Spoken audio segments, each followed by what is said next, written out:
How's it going, boys, girls, and squirrels, and welcome to Season 2 of Helluva Boss. I very much enjoyed Season 1 of this show. I was very vocal about the fact that I liked it possibly even more than Has Been Hotel. I think this show is like way funnier than Has Been Hotel. There are more characters in it that I personally find interesting than in Has Been Hotel. The action sequence at the end of episode 6 blew me away. The musical number at the end of episode 7 proceeded to blow me even farther away. This show has just managed to impress me further and further with each episode that I watch, and the idea that I'm now embarking on a second season of it fills me with such excitement. So what are my hopes, dreams, and expectations?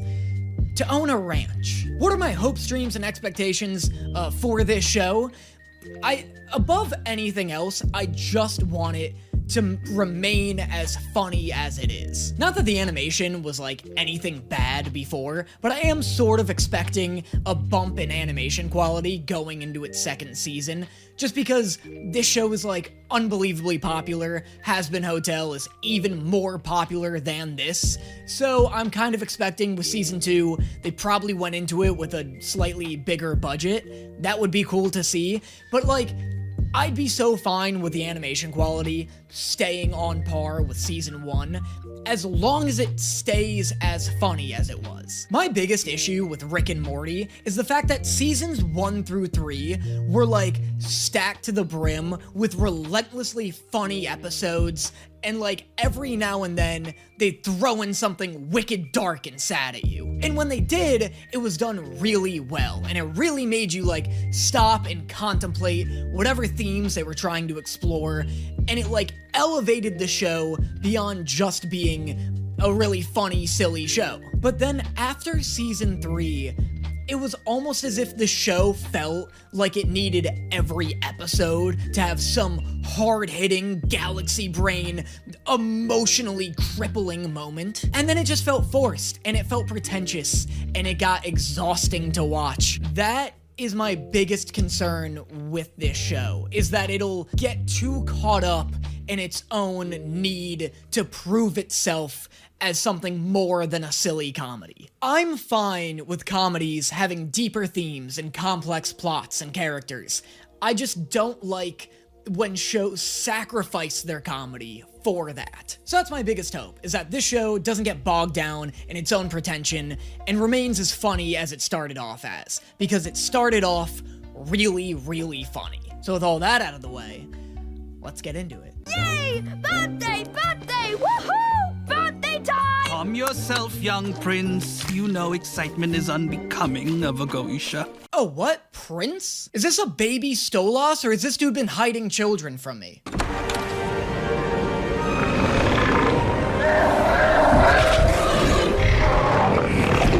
Jesus Christ, does he go through this whole song and dance every time somebody enters his room? What a drama queen. Fucking relax. You don't need to morph into a ninth-dimensional nightmare being just to greet your son in the morning. You will be entrusted with the study of the Earth skies, the stars, the prophecies they hold, all that stuff. Isn't that fun? You will begin the studies of your grimoire. You really tell that Stolas' family is rich by the way they hoard this show's entire animation budget. Every time we see where Stolas lives, it's like the animation budget triples. What are the show's producers, a bunch of furries or something? Yeah, look, we'll fund your silly little demon show. Just make sure the bird guy looks real good. You are now engaged. Congratulations. Isn't she charming? Wow, immediate and aggressive response to what is essentially this girl's Tinder photo. That's an ugly noise, son. Here, how about you cease this bitch crying? Wow, equally immediate and aggressive response coming from dad over here. That usually works. That simply cannot be true. That was the least comforting advice I've ever heard anyone give to a crying person. Oh, wow, oh my god, okay, you're crying. Okay, I know how to handle this. Stop it. Why did you get louder?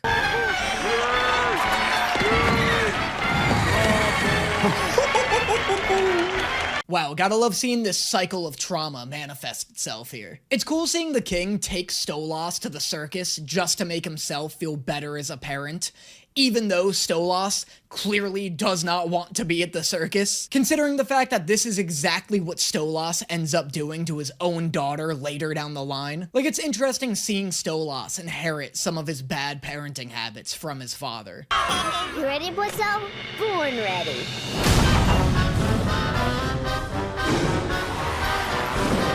Oh my god, I totally forgot they alluded to Blitz being a clown in like the second episode. This is such a weird origin story for Blitz, and I'm really struggling to wrap my head around the fact that this was actually the plan from the very beginning. It's just such a strange trajectory to take this character in, but it's the trajectory that I met the character in as well.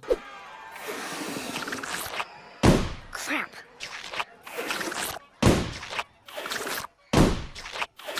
Dude, try a different animal. You're blowing this. You keep tying them in the same weird shape. Your technique is clearly fucked. Okay, just ditch the bit. Now it's a gross worm horse. See? He gets it. Because horses, they make no sense. Okay, Blitzo. What are you doing? Don't interrupt him.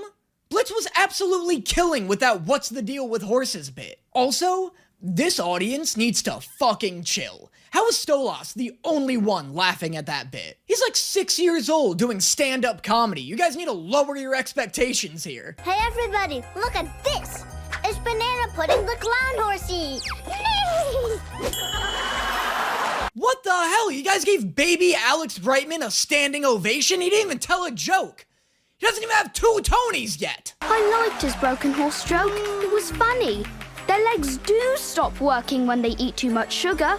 It's called laminitis. Alright, well, if your joke requires a thorough knowledge on horse anatomy, you can't be that mad when it draws in a niche audience. That was real great. So, that little clown that you have, my son really enjoyed that one. I was wondering if I could buy him. This is a wild backstory for Blitz. Super nice of Stolas' dad to buy Blitz. Super fucked of Blitz's dad to sell him. Here is your new friend, my son. Happy birthday. A friend? I guess. Yeah, more like employee. Or slave. But like, not really, I guess. I don't know, what's like a softer, more friendly term for slave? What, like intern? I've never had a friend to share my books with. You know it would be fun? A game. Let's play Treasure Hunt. Hey guys. The last season ended with Blitz ruthlessly hurting Stolas for no reason, and I wasn't into it. I don't need to see that happen again in a different timeline. Alright, I don't need to see Stolas' trauma written and directed by Christopher Nolan. Can I just get like 23 minutes of young Stolas having a friend and being liked? Well, that's an odd game. Is this an imp game? Sure. Why not? Well, if it's what you want to play, Let's do it. Oh, stop. Am I gonna fucking hate this? Blitz is gonna trick Stolas into stealing all of his family's stuff, and then Stolas' dad is gonna beat him or something because this show thinks trauma is hot. You know what I'm gonna do when I grow up? I'm gonna run my own circus, and I'm gonna be the most famous imp ever, and I'll be able to do what I wanna do. You know, things kind of worked out for him. He does end up becoming his own boss and running an office full of bozos. You know, it's not that far off from owning a circus. Yeah, a big office. Circus business with clowns and horses. And the horses will all have good names, like Stapler and Biscuit Queen. I can't believe coming up with good horse names has been like a 30-year struggle for Blitz. I mean, it makes sense. The horse names Adult Blitz came up with weren't good, and I'm pretty sure one of them was just a number. But I didn't realize he'd been working at it for this long. No, Stolas is terrible in bed. I swear to fuck, he just lays there staring at the wall and I have to do everything. It's embarrassing. Jesus Christ, lady, don't you have any other interests? Get some hobbies outside of shit-talking your husband. It's like your whole personality. Are you a bird? Talk about seeds or something. Also, this is a wildly dark description she's giving, considering Stolas is a gay man who was forced into this marriage. Do you have anything stronger than this? We have absinthe, Your Highness. Bring me all of it. Poor people. I'm so glad that they're not. At first I was like, oh, gross, rats. And then I realized, oh, gross, giant bird man. You could have asked to visit, you know. It's been a long time, but I have a very good memory. Oh, yeah. Ugh, Stolas, you have to stop talking to this guy. He's horrible for you. No way Blitz is that good in bed, right? Like, hell must be flooded with people who are good at sex. Stolas must be able to find somebody who's nicer than Blitz is. Although I guess hell isn't really flooded with people who are nice, so maybe Blitz is the best he can find. How afraid should I be? Well, I mean, how afraid do you want to be? Of being killed? Probably not very. You know, this is, getting a wee bit... Is it hot? I'm starting to feel it getting very hot. I can't tell if Stolas suddenly got nervous because he's shy, or because Blitz still hasn't confirmed whether or not he's here to murder him. Well... Oh my fuck. Wow, great reaction out of Stolas. I thought Blitz was trying to eat him. That so wasn't a sexy bite, right? I feel like no sexy bite should include all of the teeth. Quick survival tip for anybody who finds himself in this situation. Canines and up, it's a love bite. Canines and back, they're eating you. I want you to... me with your... in... Get it all the way... Get it all the way through me, you... Oh my god! Wow, that was the first time I've ever been thankful for the fact that Stolas is an owl. And how much it means that the one who wants me is my first ever friend. I think I hate Blitz. I think I do. He's just too awful to Stolas. Not in like a poorly written kind of way, but I just hate watching this world in which absolutely zero people want Stolas to be happy. I need an episode where Moxxie and Stolas hang out with each other, and Moxxie's just like, you know what? This dude's super cool. I want to see him succeed. I know Blitz is about to turn around and give Stolas what he wants right now, but that doesn't excuse the fact that Blitz is chronically horrible to Stolas. What the fuck was that, Stolas? That was the sound of a fucking divorce! What a girl boss. What an absolute female CEO. Owl in a cage. Oh, let's go! I fucking love when Stolas sings! Also, this song's lyrics go so hard, and he's only said like 8 words so far. You're gilded jail. The fuck are you doing? Moving the heart and mind of one boy in Los Angeles who sometimes feels scared. Who sometimes feels lonely. Who has never felt seen by any person until right now. That is what Stolas is doing, ma'am. Well, stop! It's annoying to hear you screeching your silly woes all the time. Oh, my bad. Fuck me, I guess. Stolas, can you toss this bitch off of the balcony already? It's like way better than she deserves, but honestly, it'd be the polite thing to do. I cannot do this anymore. I want you out. Now. What do you mean, out? I mean out! I mean off! Off the balcony! Thrown, preferably! What do you think the rest of the Goetia family will think? And Drelf I don't care what your arrogant brother thinks. What a Madam President! You have fallen from what little grace you had, and I know you'll pay for it. No thank you. Please no thank you. Look, I love when decisions have consequences in TV shows. But Stolas is the last person who needs consequences thrown at his decisions. I so don't need to see Stolas go through his Theon Greyjoy arc, or whatever this show has planned for him. Why can't he just enjoy this little girl boss moment he just had? What appears to mortal beings as a meteor shower, we can see for what it is. As a thought's tears. Quit showing me Stolas! At this point, even seeing him be happy in the past makes me upset.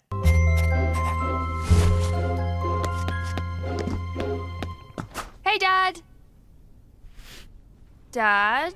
Oh, fuck, he's gonna miss the Comet show he promised he'd watch with his daughter. Oh, and she woke up so excited, and she usually hates him, and this show fucking sucks. I don't want to see a relatively nice guy's life fall apart. That's not entertainment.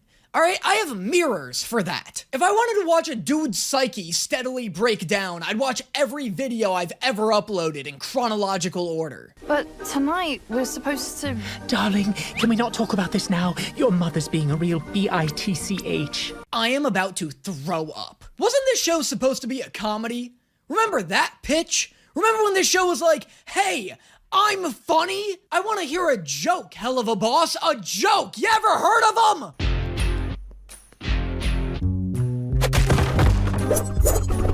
Honey, wait just a... Why did you schedule a whole day for this? How long is your sex talk? What's this all about, honey?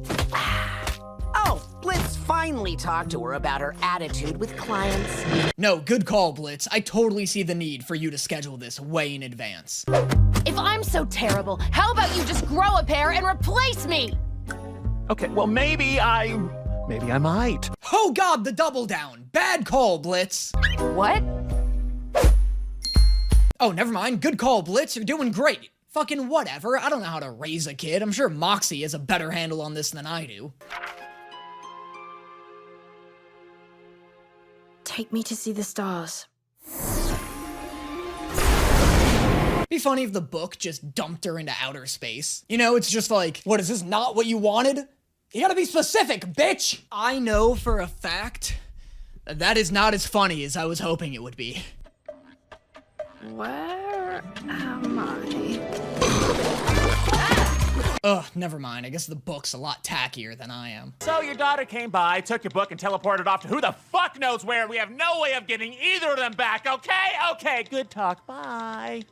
You think the fact that he uses a bone to call people is a coincidence? Do you think the words rotary bone were actually stated at some point in the writer's room?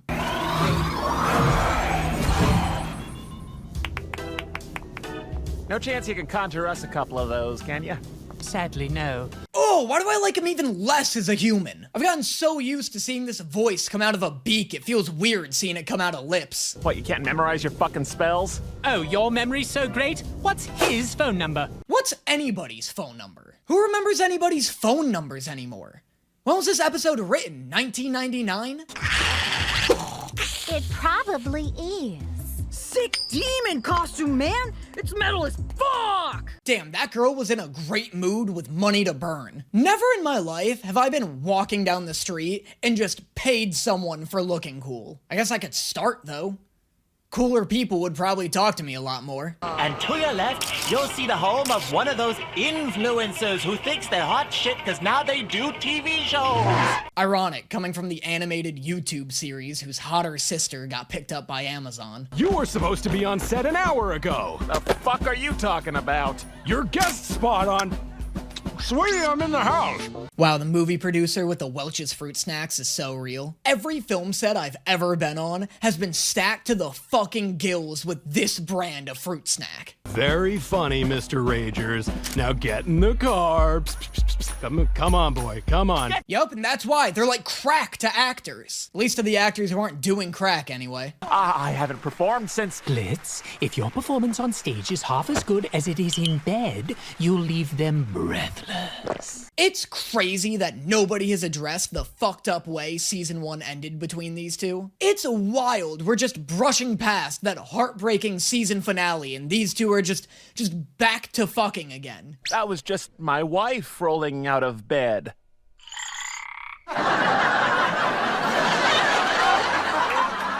I do kind of love the idea of Blitz developing a passion for sitcom television. It is just being a modern-day clown, after all. I kind of want the show to pivot hard in this direction. Bitch hit her head on the way down and shattered her skull. There's blood everywhere. Peter pants. You're gonna tell me nobody laughed at the peed her pants bit?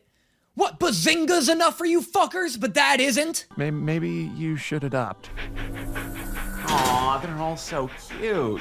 And they're sad. Remember when I made a joke a few episodes ago asking if Blitz adopted Luna from a breeder or a rescue? Can you believe I'm actually getting an answer to that? Ow! You can have my baby, bitch! I'll never get rid of her!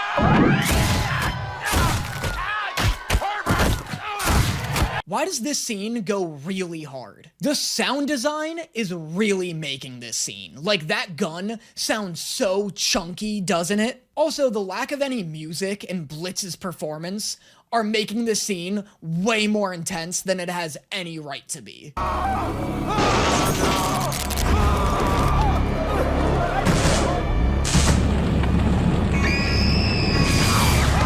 Why am I, like, kind of uncomfortable right now? Why is this kind of a lot for me? When did I turn into such a bitch? I just, like, instinctively am, like, kind of cringing a little. Like, my heart is kind of tightening in the same way that it used to when I was a kid watching something I wasn't supposed to be watching on my phone in my bedroom. It's like tapping in to that kind of childhood primal fear, where I'm like, oh, this happy thing is starting to not get so happy, and I'm uncomfortable by it. Looking for a place where I can see some dumb meteor shower. And all I get is this. Yeah, I didn't want to say anything earlier, but the second she ended up in Los Angeles, I was 100% certain that there was no chance she was gonna see any stars in the sky. He'd rather spend his time just screaming at my mum. Why does he hate her more than he loves me? Oof. Oof, Luna, this household is a fucking mess. You are not qualified to handle this level of trauma. You either gotta call a therapist or get a TSA agent, because you are not ready for the amount of baggage she brought with her. Also, in Stolas' defense, Octavia's over here like, oh, if he loves me so much, why didn't he come get me himself? But Stolas is literally in LA right now, looking for Octavia, and it's wild Luna hasn't brought that up yet. It's wild that Luna's about to take all the credit for this rescue operation. That doesn't mean they don't care. If he cares, where is he? He's somewhere down there. He's here? Looking for you. Fucking finally, Luna, way to bury the lead. Although I guess I can't be too upset, you are a dog. But that was some bad girl behavior, Luna. You ready to go? Yeah. Aw, that was sweet.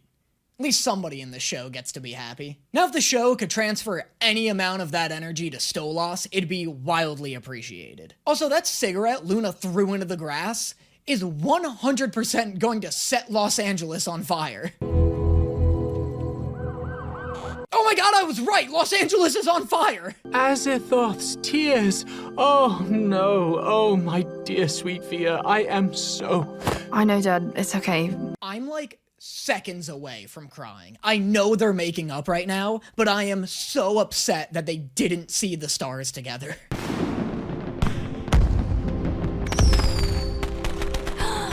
Look at that one. Did you see that one? Now, where the fuck are Eminem? Ugh, I guess it's enough. You're the sweetly rotten pustule on my heart as it goes. I don't like how hard this show is coming for my emotions right now. Like, where the fuck did this coordinated assault on my heart come from? Alright, that was episodes 1 and 2 of season 2 of Helluva Boss. I didn't like a fucking second of it. It was too upsetting. Like, way too upsetting. Especially considering the already too upsetting season finale I had to endure. I just want, like, guarantee that Stolas is gonna be happy. I need, like a 1-year warranty on Stolas' heart. Because it's just too sad. Man, he's too nice of a guy. He's the only nice guy in the show, other than Moxxie, I guess. But Moxxie's life is too good. It's too good when you got characters like Stolas getting shit on the whole show. I liked it. It was good. I like that bit when Blitz pulls the gun at the end of, or in the middle of this episode. It's, you know, it is more well animated than season 1. So far, it's not as funny, but I think they were just like, I don't know, I don't mind so much because we really got in the fucking weeds of it. Ah, brutal.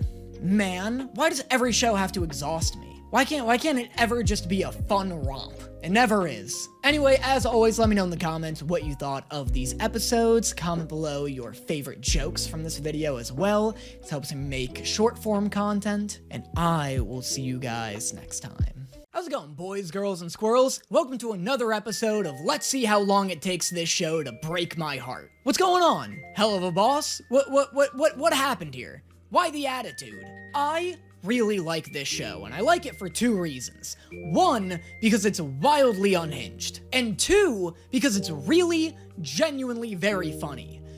So why, then, has this show turned into an absolute dick? The last 2 episodes of this show have been, for lack of a better term, absurdly uncool, and I'm already sick of it. If I have to go through another 2 episodes of Stolas just having the worst life an owl has had in the history of the world, I'm gonna stop watching this show. I feel like this show is sucking me into an abusive relationship right now, and I've come way too far to get locked into one of those. So let's see if this show has finally gotten all of its angst out, or if I'm gonna have to double my therapy sessions. You know, I checked the scale today, and it said I lost 2 pounds this week. Oh, let's go, Moxxie. Any progress is good progress.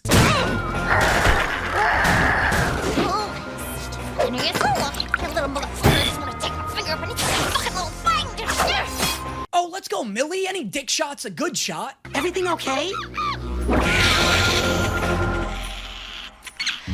Yeah, just bumped into an ex. Nice, Millie. Seems like you're totally over him. Nothing says I'm over an ex like going into a violent, dick-maiming rampage just after bumping into him. What the fuck is all this noise? I got a client. Sorry, sir. I'll get this all cleaned. What is this? Blitz's horse obsession has received more character development than the entire cast of this show and Has Been Hotel combined. Put it back correctly, okay? I alphabetized them. Okay, so let me get this straight. You don't want us going— Oh, a lemon tree with anti-whore technology! Does anybody get that reference? Do any of you know why Blitz has a lemon tree with a sign on it that says no whores? If not, it's because whores are notorious for stealing lemons. You guys all ready for a little field trip? Everyone got their permission slip signed? Fruitful lemony lemons. I know, me too. I mean, imagine, we can make lemonade, key lemon pie, lemon meringue pie. If you haven't guessed already, this is a real genuine piece of allegedly. This is one of those videos where like millions upon millions of people have seen the ridiculous opening, but I don't know a single person who's seen the actual sex portion of this video. I also love how this dude gets like 2 lemon-themed suggestions in before he just completely runs out of ideas. Anyway, as you saw, this video is about a very young couple who is incredibly enthused about their newly sprouted lemon tree, but little did they know, danger lurks on the horizon. I think it's the most valuable property that we have. I do agree. I think we should go to the bank and get a loan. Actually, I think we should just get lemon tree insurance. Whore spotted. Unfortunately for them, what began as a Shakespearean romance is about to become a Shakespearean tragedy. It has been about 10 seconds till we looked at a lemon tree. Hey, what the fuck? it's a whore! It's a whore stealing our lemons! And thus, tragedy strikes. This dude gives such a raw performance with that hey, what the fuck? Raw performance was definitely the worst choice of words. But I just love how this goes from like 0 to 2,000 in an instant. I love how he's just like, yeah, it has been quite some— What the fuck? Anyway, that's what the show's referencing. I can't believe I just reacted to actual Is this enough to get me completely demonetized? You don't want us going to Earth at all for this job. Correct. That will not be necessary. I'd like to meet you and your whole crew at my estate. Is this not Moxxie? Is this Moxxie's father or something? There's no way there's another imp in hell with Moxxie's exact voice and he isn't related to Moxxie. Sir! What's going on? Now don't worry, it's just some fancy schmuck from Greed wanting to do business with us. That's sick. I like them referring to circles of hell as if they're provinces. Ugh, I hate this place. Oh yeah, this is your old stomping ground, isn't it, Mox? Yeah, it's 100% Moxxie's father. Sick, at least this is a Moxxie episode.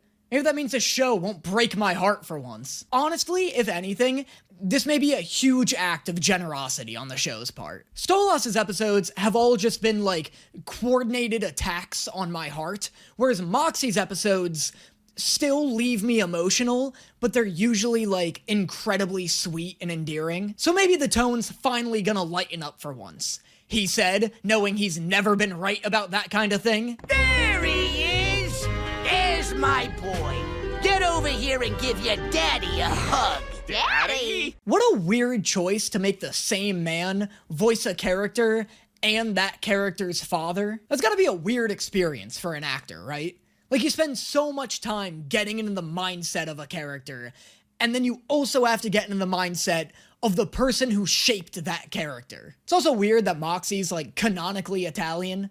Like, canonically, thoroughly Italian. Like, so Italian that his sperm are shaped like this. So, Blitz, you always been a hitman? Oh, no, not always. Yeah, I was in the circus for a long time. Show business. Good money in that. For who? Name one rich clown. You know, other than Alex Brightman, you two-time Tony-winning son of a bitch! What is up, party people? Chaz? Wait! What? You know him?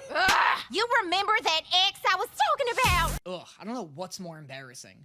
The fact that Millie dated a guy named Chaz. The fact that she dated a guy who enters a room by saying, "What is up, party people?" How lucky am I? Did you date him too? Yeah, no big deal. How the hell did Chaz the Party Shark pull both Millie and Moxxie? With what qualities does he attract anybody? Our eyes met from across the room, and there was just something about him. Something that was. Okay, but could you be more specific? Because I'm really having trouble figuring out what all the hype is about. So, what are you in for? Okay, not much of a talker, are we? Everybody's backstory is so fucking weird in this show. Wild that Blitz grew up as a circus clown, even more wild that Moxxie met Blitz in prison after getting busted pulling a heist for the mafia. Crazy bitch! I like how Moxxie goes from trying to calm down a person to trying to calm down a dog. Hey, down! I thought you always hated his guts. Well, I don't know if I exactly hated him. You called him a friendless horse fucker and said we lived a sissy lifestyle. Settle down, Blitz. I saw you get a little excited over the term horse fucker. You've been gone a long time, Mox. A man can change.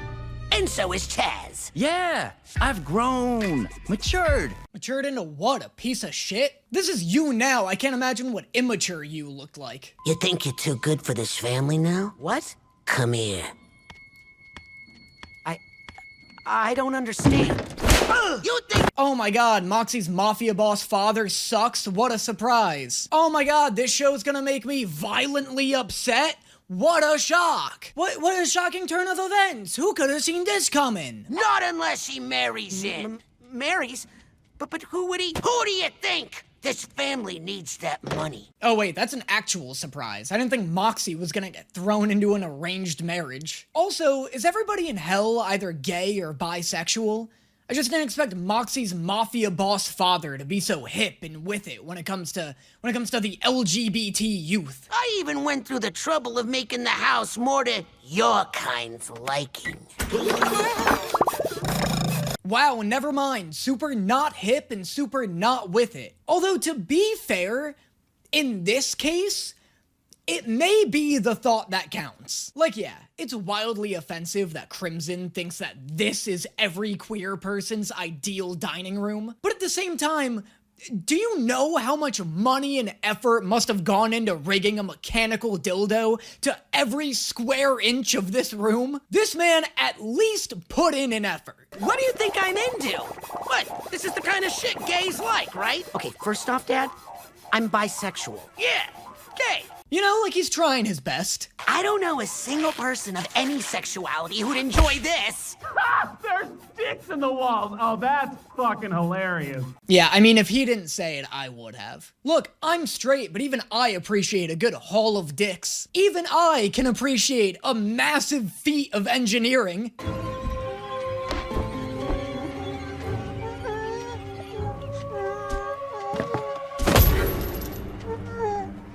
This is a crazy backstory, guys. Somehow, that little shove was the darkest thing in the entire series. Yeah, Crimson smacked his wife in an earlier scene, but that's pretty standard mafia trauma kind of stuff. Seeing a child get smacked into a cinder block that he is then supposed to use to drown another man is so uniquely and elaborately disturbing. Also, this bag is so fucked. The bag over this person's head is so... I'm looking at it right now, and it's looking back at me. It's so disturbing. Just the big smile, the person crying behind it, the, like, wet drip coming down the eye that makes it look like it's crying. Let this be your lesson, Moxxie. This is what happens when you cross me. Oh, what? That was also crazy. Did Moxxie drown his mother? Fun stuff, guys. Really fun, exciting, silly recommendation you have for me here. Danny, you gotta watch Helluva Boss after Has-Been Hotel. It's the bee's knees. Everyone who told me that Helluva Boss was going to be the bee's knees is the bee's asshole. That was crazy. That was wildly uncalled for. I don't think anyone's cracked a joke in the last 8 minutes. Moxxie? It's just one night, Millie. It's okay. Max, are you okay? I'm fine. Please don't worry, sweetie. Is Millie not gonna ask why the whole house just erupted with flailing dildos? I know what you want most, Moxxie Popsy. How about a sexually charged musical number? I'm like so fine with not hearing Chaz sing. I could go my entire life without hearing a sexually charged musical number from Chaz the Party Shark and be perfectly content. No one fucks with Eminem's marriage but me. Oh. Sorry, babe. You aren't the only junk in my trunk. Oh my god, that stressed me out so much. Blitz getting fucking injected in the neck and thrown into a trunk, and then that, like, fucking musical riff that came after it was way more stressful than it needed to be. This show has almost entirely stopped being a comedy, by the way. Not that there aren't jokes, but boy oh boy has the joke to trauma ratio plummeted since season 1. This show has exclusively become plot beats and trauma, and sometimes if I'm lucky, somebody will say the word penis. I've spent my whole life being afraid of you, but I'm not giving up the only good thing I've ever had just so you can keep your fragile little sense of control over everything. Nice, we're getting some plot. Now here comes the trauma. Try to stop me. You'll learn firsthand just how good I've gotten at my job. Yep, here it comes. I'm gonna hate this shit. You found me. Who's your friend? Friend?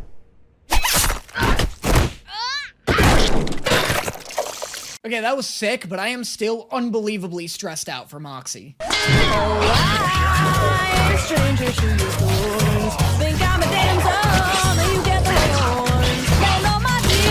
Yeah, so Millie's sick. Every now and then, this show will whip out an action sequence that looks like it was animated by someone who worked on fucking Jujutsu Kaisen. Like, the fight choreography is way cooler than it has any right to be. I was like how Millie's fighting style consists exclusively of ripping bones out of her enemies. Like, there was one dude who she just pulled the entire skeleton out of and then used it to choke another man. Lay down your head, what the fuck? She's a dame!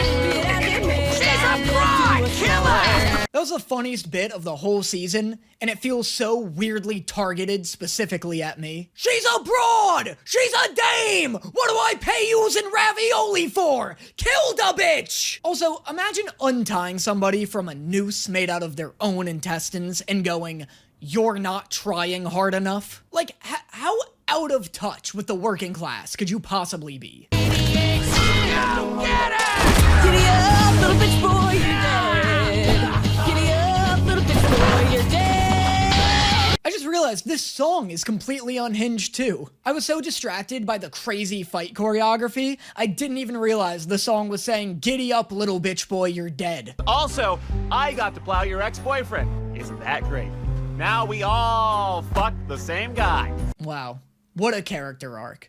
One that I'm sure will be studied alongside media's most prominent arcs. Zuko's redemption arc, Walter White's descent into greed, the time Millie, Moxxie, and Blitz all fucked the same dude. That's a story I'll be teaching my children for a very long time. Stolas. Stella.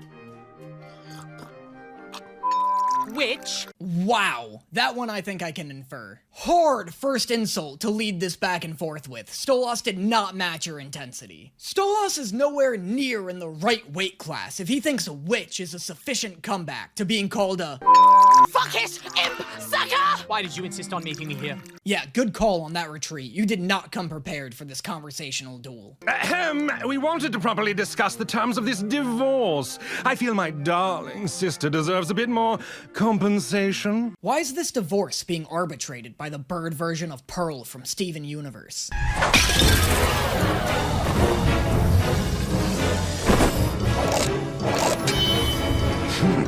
Oh wow, this guy's finally back? I was waiting for some of the villains from the first season to make a return. Weirdly enough, I really thought the fake Men in Black were gonna show up before this guy did. I seem to have found myself in a bit of a sitch. I'm tied on the back of a horse at the moment. Lucky bitch. Do you want to talk about this horse thing? Why is most of your screen time this season devoted towards it? What does he look like, Your Highness? Sexy? That's Striker, sir. I like how Moxxie immediately knows. I love how that's more than enough for Moxxie to know who he's talking about. I believe he has me bound with blessed rope, which limits my ability to free myself, I'm afraid.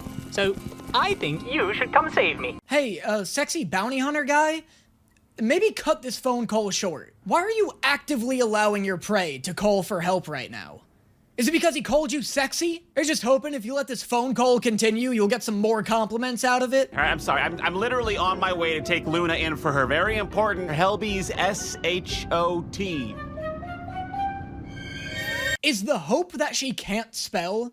Because honestly, decent gamble. If I had a dog for a daughter, a dogter, if you will, I would do everything in my power to make sure she never became literate. That way, she won't know when we're going on a WALK, or when she's getting an SHOT, or when I'm going to the BAR because her BITCHMOTHER is cheating on me again! It took 5 for me to get this one, so, you know, and she's been doing a lot of field work, so, you know, she needs it. Oh, haha, well, I do agree, that is very important. Hey, maybe not as important as you actually dying. I don't know, what if Luna just doesn't bite anybody for a while?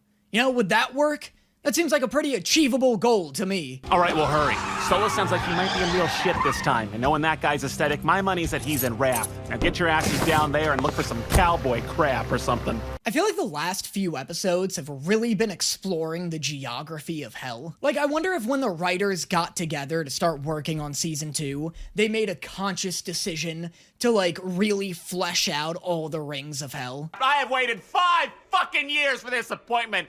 Fuck me in my little red hole! Alright, the fuck you looking at? Seriously, lady, relax. You're literally in hell. How the fuck you fuck up that bad anyway, titty haver? Oh, I can't spell. I can't read either. What are you, a volunteer?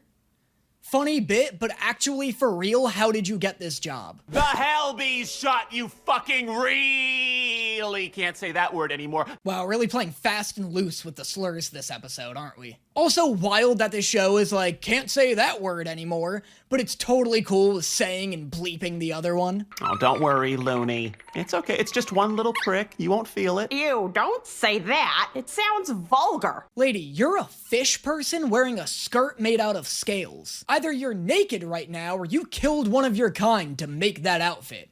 Either way, you are in no position to be taking the moral high ground here. He's Striker. Shut the fuck up! I'm trying to do my fucking job! You coming in here singing about me for the millionth fucking time! Leave me the hell alone, you freaks! That was fantastic.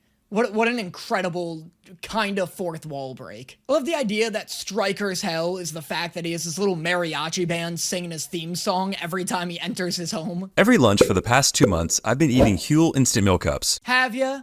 Oh my god, have you? That's so exciting. That's so incredible. Tell me all about your instant Huel cups, please. It's as easy as instant ramen, but much, much tastier. Plus it has all 27 essential vitamins and minerals, as well as 23 grams of protein in each serving. 23 grams of protein and just a little rum. I'm not doing a fucking ad for Huel. Hold on, skip. The fuck did you just call me? It's not polite to call them that to their face, honey. Wait until we're in the car. You got a problem with me?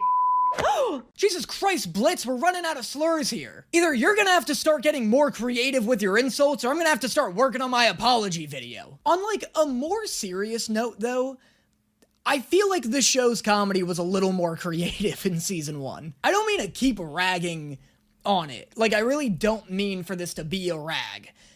But I feel like a lot of the jokes now are just Blitz saying a swear they can't say or something. Or it's just like, I don't know, the comedy's less like relentless in this one. Or in this season. Like, I feel like last season, the season finale, remember when I was like gushing about how like every 4 seconds there's like 3 jokes being thrown at you? I feel like here they like realize there hasn't been a joke in the last like 20 seconds, and so they just have somebody say the word fuck, and they're like, all right, good, that saves us for another 20 seconds. I'm like engaged in the story. It's just like, I have noticed a shift in the writing from season 1.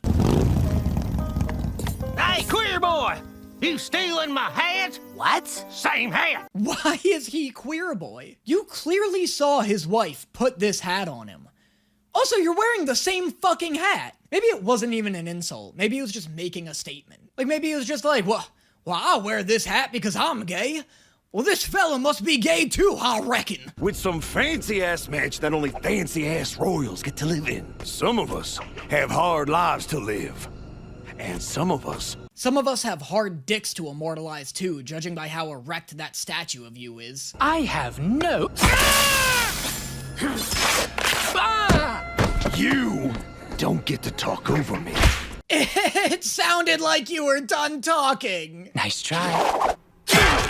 Blitz's knife is bigger and hits so much deeper. This is a cute bit, but it really lost its impact considering Stolas really seemed to hate the knife in his shoulder. If Stolas wasn't screaming in agony like 15 seconds ago, this bit would have made a lot more sense. That assassin, was that you? Guilty, yes, it was. Phenomenal singing voice. Terrible person who belongs in hell, but heavenly voice. He hates me almost as much as I hate him. Well, this kind of situation is extremely unique. I'm sorry, I really can't get over how much this guy looks like Pearl. Like, it's really distracting. Also, is he from Hell's innermost circle where it's supposed to be cold? Is that why he's this, like, ice queen? Nobody is coming. Hello? Change of plans, darling. I need the prick alive. That's gotta be embarrassing to be halfway through your nobody's going to save you monologue, and then get a call telling you to save the guy yourself. Well, good news for you, Feathers. Your royal says she don't want you dead no more. If you don't have the balls to leave the word unbleeped, then don't write it into the script to begin with. Does nobody else find it ironic that this show's trying to be like the edgiest thing in 2024, but when it comes to actually being edgy, it completely chickens out? It's just so weird and distracting that instead of coming up with a clever joke, they just chicken out and like go with the hardest slur they can think of, but are too afraid to leave it unbleeped.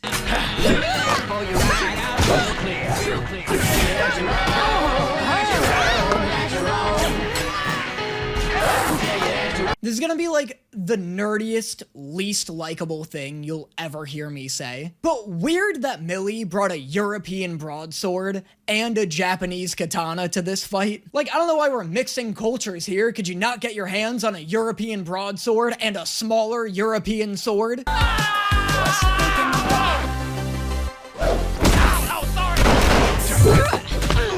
Oh, okay, she's just like using whatever. Gotcha.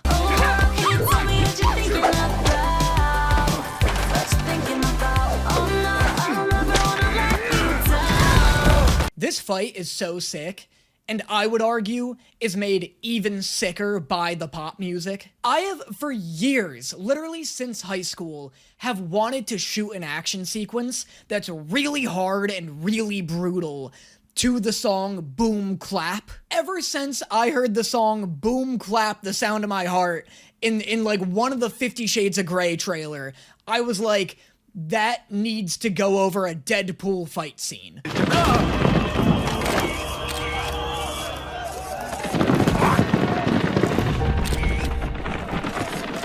That was sick. That was a super cool shot. I feel like this episode has been anime as hell. Like, the fight choreography and that shot have been super anime.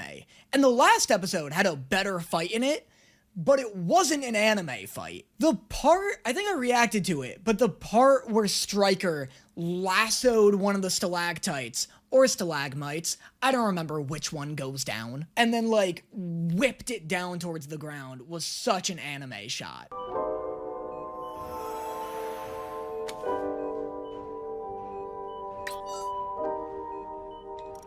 Wow, do I regret pausing and reading this entire fucking conversation. That first wall of text that Stolas sent was such a brutally realistic and insecure message. And, oh god, and fucking Blitz. Blitz's response was so frustratingly callous. Like, that first text was fucked. It really fucking dragged some, like, deep buried past embarrassment out of me. Ugh, I'm like back to hating Blitz. Fuck that guy.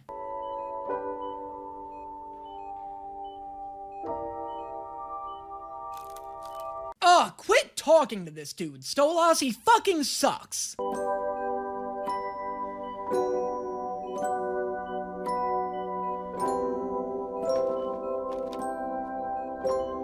Ah, fuck off! Why am I watching this show? Oh my Christ, you gave me one episode to unwind after the absolute barrage that was episode 1 and 2, and episode 3 was just a trauma with a different character? You gave me one episode to relax from all the Stolas drama before you went right back to it. This is arguably the worst Stolas drama in the whole series. Fuck, he sucks so much. Oh god, what a fucking bastard. What an absolute bastard. Oh man, golly. Jesus Christ, that's such high school shit too. Does it just keep happening at post high school? Do people still behave this way? Oh, it's so abusive. Fuck him. Oh, I hate it. Man, I don't know why that got me so deeply. That was just so relatable. But of like high school shit. I say. You guys like my audition for Alpha 5 for the Power Rangers? He says copingly. Anyway, that's episodes 3 and 4 of Helluva Boss Season 2. Stop making this show. Like, what? Go to therapy. Fizzy? Anyway, bloop. I'm done. Bye. How's it going, boys, girls, and squirrels? It's me, a guy who willingly put salt in his hair. I feel like an idiot. I feel like a not smart guy. I feel like a real bozo bazonabis because I purchased and applied a sea salt spray in my hair for the first time in my life. And I don't think it looks very good. I don't know, I can't tell, but I paid like an actual embarrassing amount of money for a vial of salt water. It's like a vial of salt water and at the very bottom of the label it says extra kelp. How much kelp is supposed to be in one's hair to begin with? But regardless, I don't think it was worth it. My hair is now 10 times crunchier than it's ever been in my life, and I feel like a cowboy who was just scammed into buying literal snake oil. I bought water, I bought salted water. Anyway, make sure you guys smash that like button and let me know in the comments that I'm bad with money. on to the show. Well, if it isn't the deadbeat. Well, if it isn't Nurse Pussyface. You ain't getting in here. Oh, I wasn't expecting the pussy face. I know he literally just said it, but I did not heed his warning. You think this means that this woman has a horizontal vagina? Because you can't have two vertical ones. No creature created under God may have two vertical pussies. So it is written in scripture, and so it may be. I mean, come on. Imagine two vertical pussies. There's no balance. A silly jape indeed. But how? This is where the fuck did she go? Yeah, like I'm gonna tell you, ass clown. Is this a fucking heaven official's blessing, ghoul? There's no way, right? There's no way this is a heaven official's blessing reference. That would be the single craziest crossover in the history of media, targeted exclusively at me. Someone had drilled holes in it. The counselors are the only ones with keys to the boathouse, and they're the only ones who knew I couldn't swim. How did you not notice your boat was full of holes until you got to the middle of the lake? How did your boat physically make it to the middle of the lake before it started to sink? Are you sure the boat wasn't the one who murdered you? Sounds to me like it wanted you dead. Sounds to me like you made it 50 feet offshore before your boat was spontaneously like, whoops, guess I'm full of holes now. Don't worry, sir. We'll find your killer and give him what's coming to him. And or her. Or they. Assassinate that boat. It's clearly the one behind this. Okay, Millie. One last time for safety. I am Maxine, the hottest, most popular girl at my school. And you are? Yeah, Moxxie, you sure you want to do this whole mission barefoot? You sure you want to be giving people a look at those dogs for free? You know, considering your dogs are hooves? I don't even care about the fact that Moxxie and Millie are clearly playing the wrong personas. I care that Moxxie thinks he's gonna walk around camp with fucking goat legs and not run into any issues. Now he's looking around and heading into that locked boathouse we heard about. This dude's about to drill more holes into boats? This man is in cahoots with the boats. No chance this guy is getting away with multiple boat-themed murders and the boats aren't helping him cover that shit up. That would be the perfect place to... Fine, Max.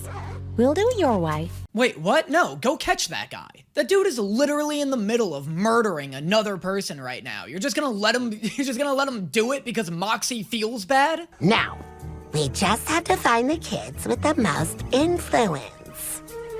Oh, target acquired. You're just gonna let him do it because Moxxie wants to play Mean Girls with some teenagers? So, you wanna be friends?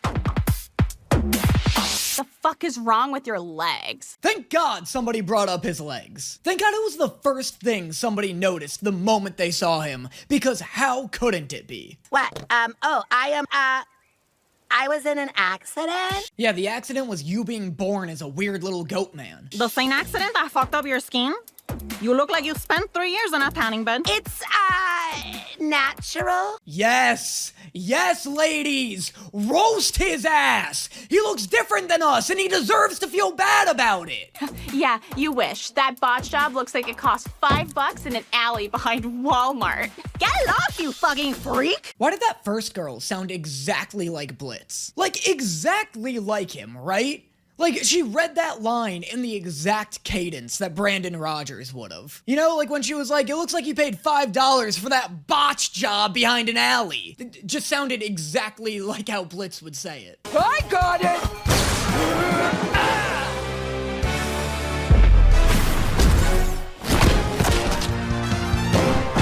Whoa, that was crazy. The way he hit that ball. Did you see the way he hit that ball just then? There you go. Now do you guys see why I don't want to react to fucking Haikyuu? Please, I need medical attention. First aid is for winners. Okay, so we're just not giving out medical attention to anyone at this camp then? Winners don't need medical attention. That's why they're winners. They've even posted videos of me online. Look! Every day as I walk around camp. Oh, okay. Goodbye, Southern accent. I'll see you after this song, I guess. Will you take a selfie with me? Oh, whoa, oh. I'm a regular Joe. Oh, whoa, oh. I want the world to know. Wow, it's about to become this generation's I'll make a man out of you, isn't it? Stop screaming my name. Nice. It's cool to see Millie go through the least relatable coming-of-age arc in the history of media. Where? Girls think I'm hot. They won't stop screaming my name. You know what girls say when they see me? Why do you have salt in your hair? But it's kind of nice having people cheer for me for once, you know? Instead of screaming and pain and horror. Don't forget what we're here to do, Millie. Ignore any and all obvious signs of murder. Let him tell y'all all about it. Mox! Thank you. Oh, everybody look at me. I'm the greatest, it's plain to see. Nice, Mox, starting off real humble. Nothing gets a crowd of strangers to like you quicker than saying, everybody look at me, I'm the greatest. But you can't, cause I'm a work of art. Yeah, I'm hot shit, so pretty and smart. Oh, everybody take a look at me. Yo, honestly, what a traumatizing night for these kids. Dude, imagine if you were at summer camp and the weird chick nobody liked sang a song about how everyone should be her friend and then lit herself on fire. You would never shut up about it. You would turn that event into your entire personality. People would start calling you the person who never shuts up about the time a narcissistic Terminator visited their summer camp. You're the best assassin / musician / preteen girl I know. and investigator. And investigator. Not and investigator. Look for a clue. Follow a lead. You haven't investigated a damn thing. All you've done is show up and ruin a bunch of teenagers' adolescence. We have a job to do, and you're off dancing for views.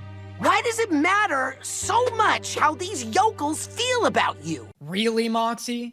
You're really going to ask that? You? You ready to go on, champ? I guess. Great. Why is Millie's dude voice like 10 times sexier than her female voice? Right? Am I the only one who feels that way? Am I the only one who's gay? What the fuck are you doing here? Trying to finish the job you gave me? Christ on a stick, you're still working on that? It's been like a fucking week. This is why I don't trust you with dick, Mox. Seriously though, Moxxie, this mission has been a fucking mess. How many more people do you think this guy has killed since you've gotten here? No one! He works for me! And who's the little twink here? No one.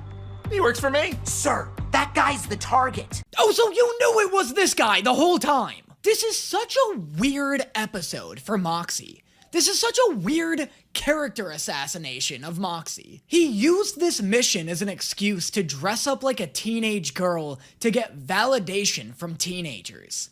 Is this a fetish thing? And you teamed up with Genius here because... Do you have any idea how easy teenage humans are to manipulate? Not if you're Moxxie, apparently. He couldn't manipulate a single teenager into just tolerating him. Sure, Barb. Whatever you say. Sir, I've spent a week on this. I'm finishing it. You spent like 30 minutes on this. You spent a week being a weirdo.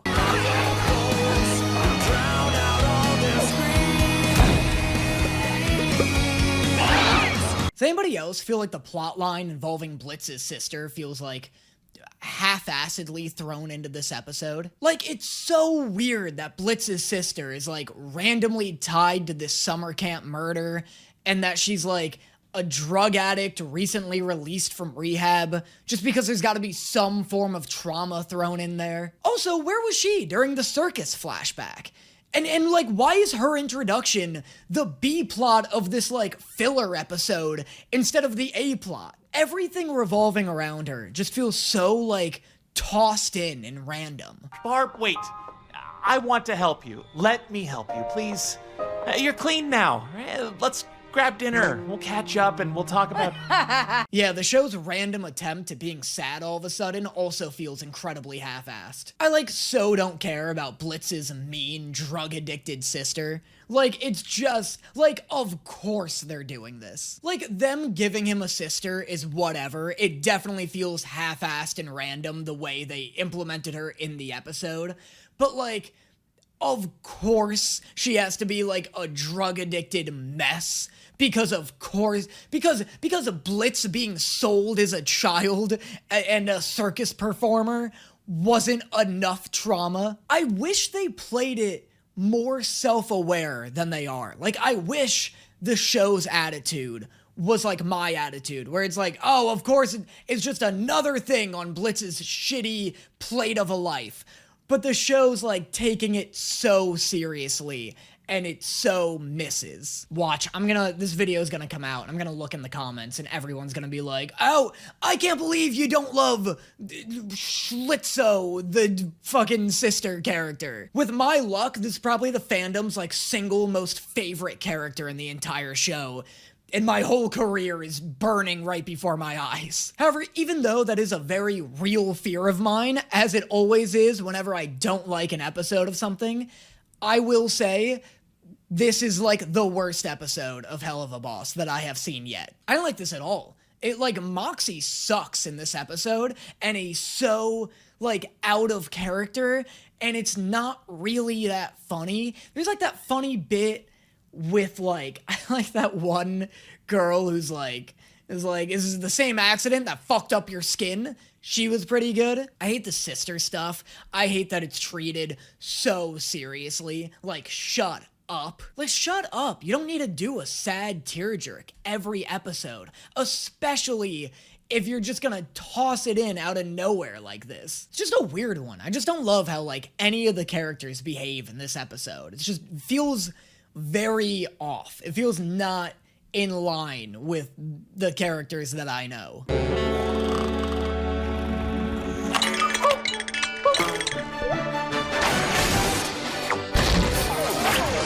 I'm gonna need this episode to give me a goddamn second. The first 10 seconds of this episode were an absolute assault on my senses. First, we got the reveal that Fizzaroli and Asmodeus are fucking, which, like, how? If it's Fizz, then he's gonna have to shove his entire lower half into Asmodeus just for him to feel something. And if it's Asmodeus, then how is he fucking Fizz without just ripping him in half? Then, before I can even have a chance to process any of that, I get jump scared by Fizz's cuckoo cock. You have a meeting with the distributor about the new shipment of vibrators. Then, you gotta host a safety meeting because of what happened with the old shipment of vibrators. Is this whole episode revolving exclusively around Alex Brightman? Is this an Alex Brightman special episode? You guys think I like having a rivalry with a man who doesn't even know I fucking exist? Because kind of, but at some point, I'm gonna receive a letter in the mail from his lawyers, and it's either gonna be a cease and desist or a straight up restraining order. There's only so much I can slander a man I've never met before I start running into some real consequences for it. You scheduled me during lunch. Well, you're pretty good at squeezing things in. How is Asmodeus the bottom? Is that why the first thing Fizz did in this episode was stretch his limbs? Was that the writers being like, listen, people are gonna want answers, alright? We gotta give them some in the first 10 seconds or our credibility is fucked. I can be on my own one day. But you haven't been to the Greed Ring alone since becoming Ma'am's big brand figure. Yeah, I guess, but it's not like I'm gonna stick around. Nice. Of course, we're starting off with a domestic dispute. I almost forgot this was season 2 we're talking about. How much you want to bet this show's gonna try and get me to cry over Fizzaroli at some point in this episode? Me. Cry over Fizzaroli.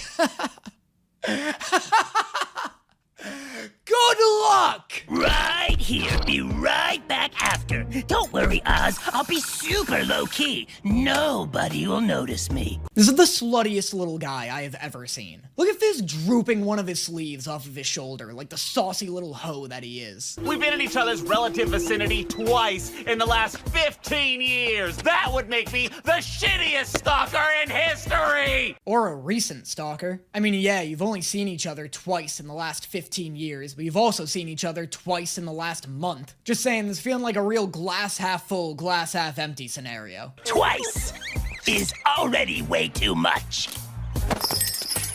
What a weird retconning of Fizz's personality. I mean, I guess it's not really a retcon because we've never really seen him outside of work before, but it's just so weird seeing him go from Beetlejuice to London Tipton. It's just like, wasn't the personality I expected this guy to have in the 2 instances I've met him. Yeah, well, at least I'm still actually working for my shit and not getting everything handed to me like some pampered attention whore. How are you gonna get mad at him for calling you an attention whore. You are a whole-ass attention prostitute. Look at you. You're an actual, literal clown. Of course you like attention, what? Yeah, well, guess that's what resilience and talent gets ya. Plus, my horns were always bigger than yours, weren't they? Those simply are not horns. I don't know who you're trying to fool right now, but your gross, squishy head tentacles absolutely do not qualify as horns. I'll consider it. One moment.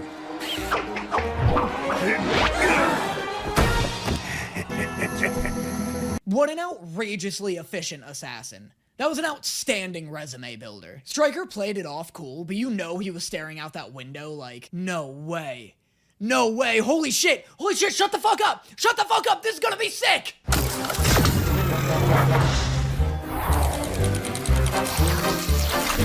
Look, I'm not gonna sit here and pretend to know the intricacies of real-life dildo factories. Maybe this is actually how it's done. But does anybody else feel like it's wildly inefficient to hand paint each and every cock? Like, this whole place looks like a factory a perverted Willy Wonka would design. But you guys couldn't afford a machine to actually paint them?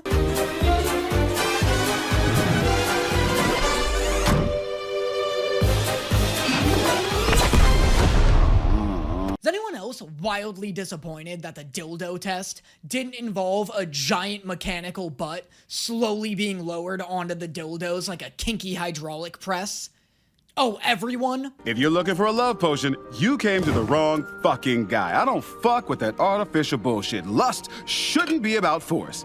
It's an art. Weirdly cool morals coming from hell's god of lust over here. Fizzarelli hates your imp guy, Blitzo, right? Yeah, hates. He does? But why? Why? Why? How about because he sucks? How about because he's just the fucking worst? Is that not reason enough? Somebody hating Blitz is the least shocking news I could ever be told. It's news that requires zero follow-up questions. Do you have any idea who you are fucking with? I think it's a recording. You probably just asked if I know who I'm dealing with. I wish he was just completely off with his assumption. Like Asmodeus is like, do you have any idea who you're fucking with? Moxxie's dad is just like, you probably asked how I get my hair to be so lush and voluminous, despite being a chain smoker in my late 50s. Now cut. I said cut it, you fucking...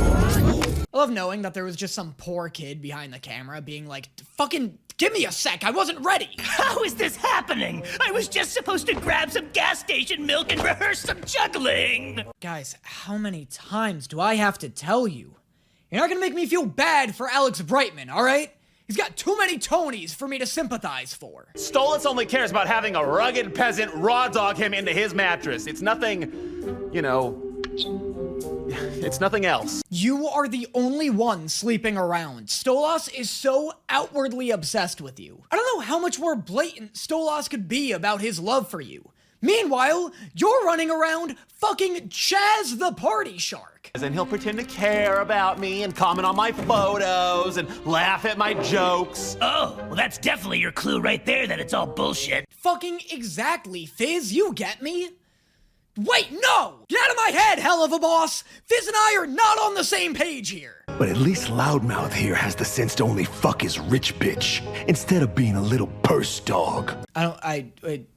Is Fizz the loudmouth? These are two of the loudest characters in television history. You're gonna be a little more specific than that, sweetheart. If you think you're superior to anyone, then you are no better than any royal. Don't you dare finish that sentence, clown. Hey! Poor Stryker can't intimidate anybody without them getting violently turned on. Stryker has never once tried to seduce someone, and yet has never once failed to seduce someone.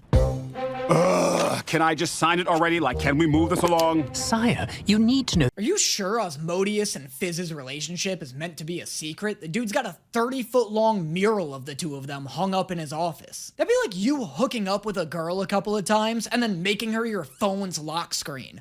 Like, are you sure you're not into her, bro? Just making sure you're paying attention.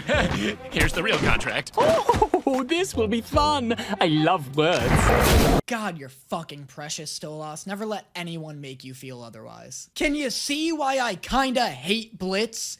How can you watch that and then be okay with another man hurting him?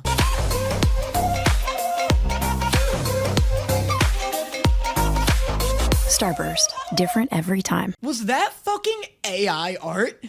Did Starburst just use AI art for their ad? Dude, is this breaking news? Am I breaking this news right now?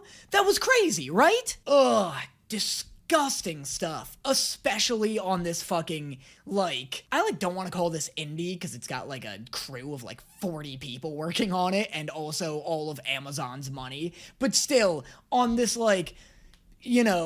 YouTube-ass TV show to do the AI art ad. Wow, that was wild. You always had it out for me because people liked me better. You wanted me gone because you were jealous, just wanting the spotlight. In Blitz's defense, his father literally rented him out to another family. It's not like he was just being angsty for no reason. And then you just left me. I lost so much because of you, and you selfish piece of shit, you didn't even care! Jesus Christ, what the hell? Somebody take their foot off the pedal! That went from 0 to 9,000 in like 4 seconds. That was so hardcore out of nowhere. Glad you can admit it. Want a medal? Look, I'm sorry, Fizz. I am so sorry that you got so hurt. I'm sorry for what you lost. What? On his birthday? Are you allergic to not sucking? Although, to be fair to Blitz, there's absolutely no way I'd stick around after that either. I would be so gone. Are you kidding me? Just from the embarrassment alone. Freshman year of high school, I accidentally called my teacher Mom in front of everybody, and I literally transferred to a different class. If I bumped into somebody and they accidentally dropped a birthday cake that resulted in a fire that caused multiple deaths, I would be so out of that situation, a gust of wind could blow and I would disintegrate into sand. But you have no idea what I lost in that fire. If I made somebody drop a birthday cake and it resulted in the death of my mom, all traces of my existence would be erased from history. I never happened, and I never will. This is the most embarrassing backstory in the history of media. How do you goof this hard? I just want to see a cut of Blitz being like, fucking Fizz. Oops, looks like you dropped your— She died?! But, I guess you didn't really ruin my life. Well, you're telling me getting blown up didn't ruin your life? Blitz, you absolutely ruined his life. He's throwing you a bone. Just take it. One distraction coming up.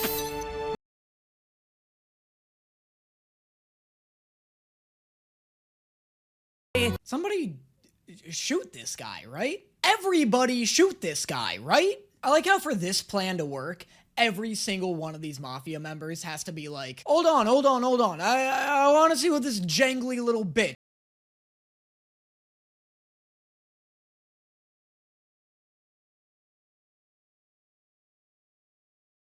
Love this. I like how his distraction song is literally just him being like, hey, look in this other direction. This is a great bit. This is a great bit and a really funny song.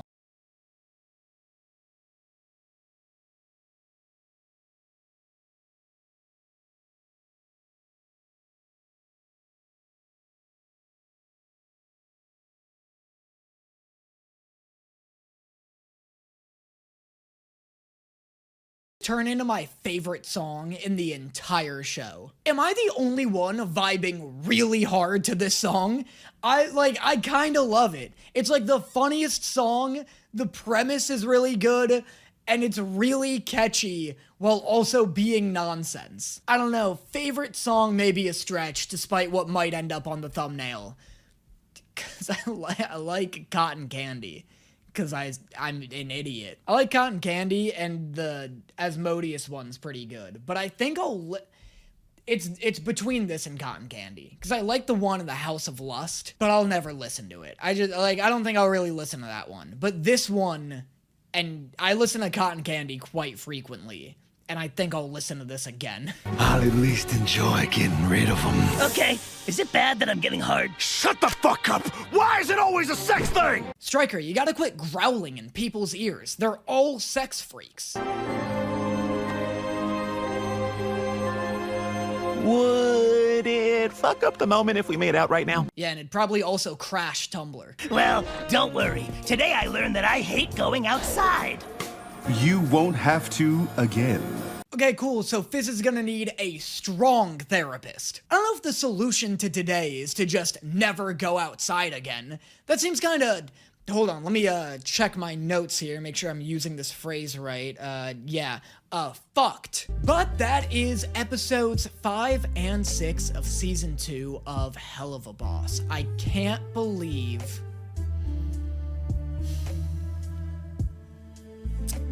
I don't even want to say it. I can't believe I'm close to liking Fizzarali.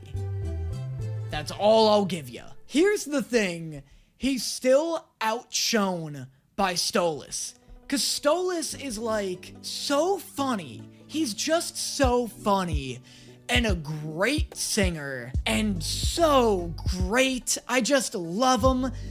But I really liked the look at this song. I was here for that song 100% of the time. I was so on board. I had my, like, train conducting license ready to go. That's how on board I was. But yeah, a really good episode to follow the worst episode this show has ever put out. Let me know in the comments what you guys thought about the camp episode. I'm more interested to hear about that than, like, anything else that happened in this, like, batch. Let me know in the comments what your favorite jokes from this episode were as well. It helps me make short form content, and I will see you guys next time. How's it going, boys, girls, and squirrels, and welcome to the mid-season special of Season 2 of Helluva Boss. The mid-season special that I didn't know existed until after I already reacted to the trailer for the second half of Season 2. Whoops. Whoopsie. My bad. Can't do much about it now. For context, Helluva Boss put out a trailer for the second half of Season 2, which I reacted to, and you should check that out if you want to see my thoughts on the upcoming second half of this season. And in that video, I was like, guys, don't worry, I know what you're thinking. This isn't gonna spoil anything for me. I'm already caught up with the season. Super wasn't. This episode somehow just flew right under my radar. On top of that, there's apparently also some, like, shorts and music videos that have been released outside of episodes, which I haven't watched, but I don't think those are, like, very plot-heavy. I hope. But regardless, I reacted to the trailer. I don't think it really spoiled anything for me. The only thing that I was confused about in that reaction that I now know is about to get cleared up is the appearance of this, like, big clown dude. That's the only thing I didn't totally know about when it came to the trailer, and I'm excited to see what that's all about here. So sit back and enjoy while I finish the last main episode of the first half of Season 2 of Helluva Boss. Goddamn, just call the next half Season 3. Took me like 6 attempts to get that take done because it's such a bitch to delineate the first half of Season 2 and second half of Season 2. Can I just say I finished Season 2 and I'm excited for Season 3 to come out? Why are these in parts? Anyway, whatever, let's get into it. Mammon's magnificent musical mid-season special featuring Fizzarali. Cool. Sick. Glad to see that I'm fucking cooked this episode. Glad to see that no amount of editing I do is gonna allow even a second of this video to be published on any social media platform. Out of all the shows I've reacted to on this channel, Helluva Boss has without a doubt put up the hardest copyright fight by far. And it's so weird because the first half of Season 1 didn't give me any trouble at all. Then all of a sudden I got to episode 6 and Vizzy Pop's just like, nah, not on our watch, bitch. You either better lower that opacity or you better lawyer up because we're coming for your ass. And like, I get so many messages from people being like, Danny, why are you editing these videos so aggressively? It's a YouTube series. You're not gonna get hit with a copyright strike. Hey guys, I know that. I'm well aware that this is a YouTube show, and I shouldn't have to worry about copyright issues. Would you mind telling Fizzy Pop, though? Would you mind letting Fizzy Pop know that this is already a free show on YouTube, and so me reacting to 10 seconds of it at a time shouldn't really be that much of a hassle? Anyway, my rant's over. Let's actually get into the show. How about warning, the following cartoon contains Alex Brightman stealing my monetization. Okay, now I'm done. How you little doing tonight? I hope you're ready for the best fucking show you will ever see in your shit lives! This is the only demon that the show has introduced so far that I haven't known already. Like, Asmodeus I already knew about. I guess that's it. I guess just Asmodeus is the other one. Like, I knew about Asmodeus from, like, other stories. I didn't know about, like, this show's depiction of him. But this guy, Mammon, have never heard of in my life. I don't know if he's a real biblical demon or what. Is he, like, the god of greed? He's like a big money clown. He's like Beetlejuice if he shopped at Gucci. Also, what are we doing here, guys? There's a character in this show who's pretty much just a fat Beetlejuice? I wonder who should voice that one? Is this show just fucking with me at this point? Because before, my issue was that Alex Brightman was voicing too many characters. Now I'm sitting here looking at this black and white clown being like, fuck, where is Alex Brightman when you need him? Well, I'm happy to announce that I will be starting up a new yearly clown pageant. You know, like one of them fucked up beauty contests, but for clowns! This is what an insane clown posse concert is like. Like, are these all juggalos? The winner will get to be like the son I never had. And I'll be like the stepdad that will love you when it's convenient. Wow! You might be a lunchbox, an action figure. Wild that we're getting the origin story to how Fizz became, like, a world-famous clown. This is gonna lead directly into Blitzo two-facing Fizzaroli. Can you imagine how amazing it would be to get to work with him? What's the point? Isn't being the star of our imp circus enough? Nice bedazzled teeth, weirdo. What, were braces too cool for you? It'll be you, Fizz. Oh shit, you're Fizzaroli! Oh man, your stuff is great! Oh, hey there. Thank you. First off, wild reaction to seeing a circus clown in public. No hate to clowns. I've just never seen somebody before be like, holy shit, is that Bozo? Is that Bozo the clown? Yo, I'm a huge fan, bro. I got all your posters hung up in my dorm. Second, is anybody else getting a wildly uneasy feeling from this guy, or am I just being paranoid? Is this about to turn into the most traumatic thing I've seen in this show yet? Which is saying a lot, considering this is literally Trauma the Show. I'm really good! Hey, aren't you that creep who's always trying to sniff around our dressing rooms? I have the best idea. This feels like a Dead Rising 2 cutscene, doesn't it? Doesn't this feel identical to the slappy cutscene from Dead Rising 2? You're Chuck Green. That's right. Does anybody know what I'm talking about? Does anyone remember those? Because this is like shot and toned the same exact way that those were. They were so sick, but they always made me super uncomfortable in like the best way. I've just waited my whole life for an opportunity like this with your fame and my raw, undiscovered talent. Kind of like this guy is doing. Fuck you! You think you're better than me, you elitist prick? Your act's fucking trash. How does this not end with this guy burning Fizzaroli alive? It feels like we're creating a pretty serious villain origin story for this guy not to be the one to ruin Fizz's life. I mean, this is literally just Iron Man 3, isn't it? Which is also literally just The Incredibles. And someday, maybe I'll be good enough for... It's me, Mammon! And I'm here to announce the amazing new brand, Fizzy! Why is this about to get wicked sad? What about this warrants the title Magnificent Musical Special? This doesn't feel magnificent nor special. It feels like it's about to kick my heart in the teeth. How about you sit this one out and let someone else take the spotlight? You deserve a break. Or a vacation. Imagine burning yourself out because you've been clowning too hard. He's just like me for real. And I don't like designing sex toys with your likeness for him. pretty sure you feel the same. I just don't think about it. A toy is a toy. Yeah, toy you can fuck, that's pretty different from your standard model of toy, Fizz. Like, Sephiroth's a toy, but I can't fuck him.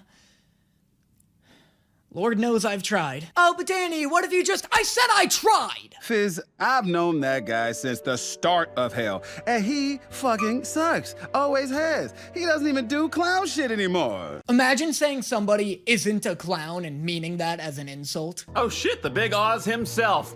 Is there a reason you're calling me on the weekend? Your sinfulness? You royal big man? Damn, I wish somebody would call me royal big man. You've lived rent-free in Fizz's head for years, so I can't help feel he values your take on things. Blitz has not lived rent-free in Fizz's head for years. He pays rent in guilt and trauma. Well, my special skills are killing things without giving fucks and pointing out people's flaws. All right, count me in. You know what? I kind of forgot Blitz was a hitman. When was the last time Imp went on a mission? Episode 1 was Stolas' backstory. Episode 2, they went to LA to retrieve Octavia. Episode 3, they visited Moxxie's family. Episode 4, they had to rescue Stolas. I think the only episode this season where they actually had to do their job was the camp episode, and it's like the worst one of the season.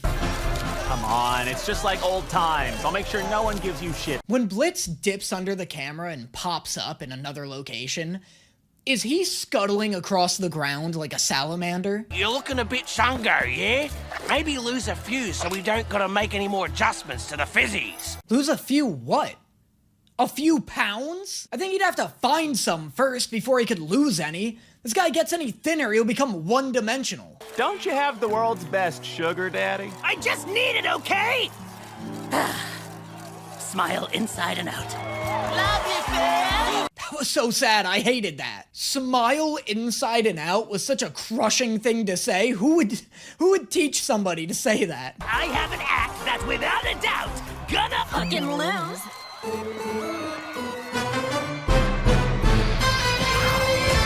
Let's go. I knew there'd be hot clowns. I knew I'd love the other clowns in this competition. Queer media never disappoints. You snatches can't even keep your stupid mirror shtick together.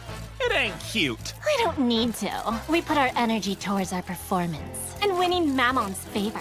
Are you two fish? Every time they move, I'm like, oh, wait a second, are they fish? And then they'll move again, and I'm like, no, they're just demons. And they'll move again, and I'll be like, wait, these are fish! Juggling! It's objectively cool, our returning champ is nobody's fool, but what's this? The twins bring it up to the wire. Also, they're on fire. Yo, is this Dan Bull? There's no way, right? Does anybody know who Dan Bull is? No, it's Michael Cusack.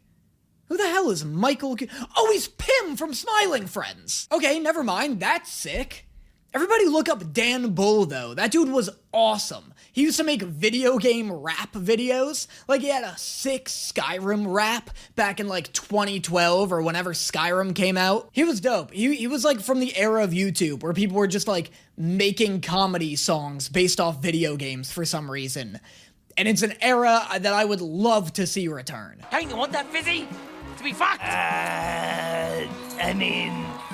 No, not really, actually. Fizzy! Fizz is on such a redemption tour this season. Like, this must be in response to fan reception, right? He just feels so different in this season than what they were setting him up to be in season 1. And maybe this was always the plan, but when he was introduced in the first season, it felt like he was gonna be this, like, purely antagonistic rival to Blitz.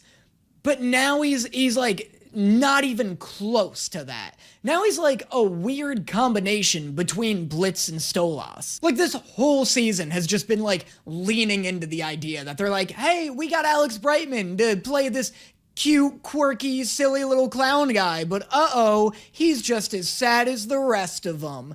And, like, that's it. I, like, low-key genuinely think that's what's happening. Like, season 2 came around, and they were like, oh, we can get Alex Brightman for, like, 4 episodes this time. We should make him the most lovable character in the show. We gotta do some changing here. Which is fine. I don't think there's anything wrong with it. It's just, like, a funny transition. It's kind of like how Tyrion in Game of Thrones becomes more and more, like, lawful good as the seasons go on because everybody loves Tyrion Lannister. And in the books, he's, like, the shittiest dude ever.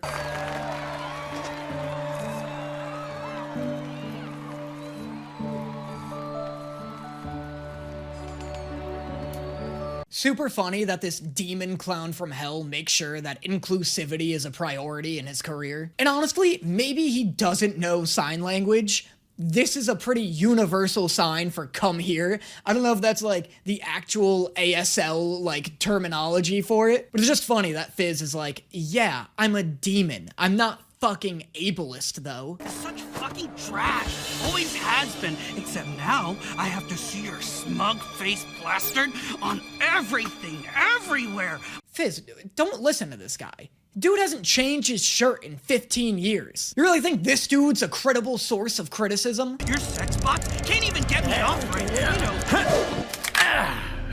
What? Still think you're too good to even talk to me? Dude, just kill him, right?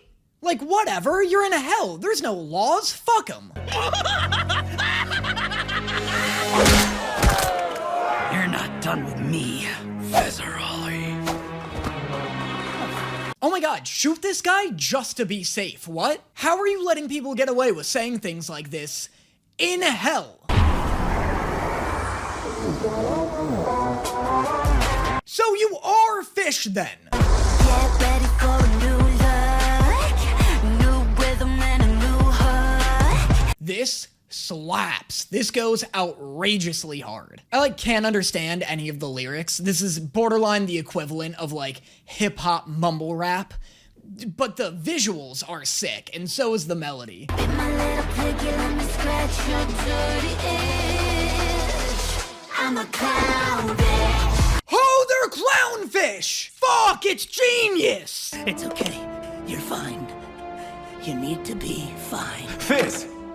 Are you okay? Why does everyone keep asking me that? I want Mammon to walk in and be like, you ready to get out there? And I want Fizz to be like, yeah, one thing, Mammon, when you bring me out, can you introduce me as Beetlejuice? Come on, Froggy. You're with me because of who I am at my best.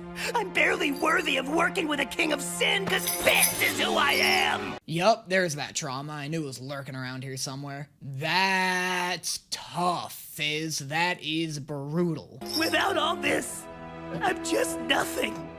And Mammon made me this. Made you what? That hat? Because really, all that changed is the fact that you wear a hat now. I think you could have pulled that off without Mammon. Joking aside, very devastating stuff. Definitely didn't. It is a cool play on Fizz's character to give, because if you're gonna give him trauma, because we're watching Trauma the show and everyone needs trauma, this is a cool route to go in, because he is a clown, and it's cool to be like, it feels like they sat down with all their characters and were like, okay, Fizz is a clown, what would be his greatest insecurity? Obviously his appearance. Alright, what would be an avenue of trauma we can explore with a clown character?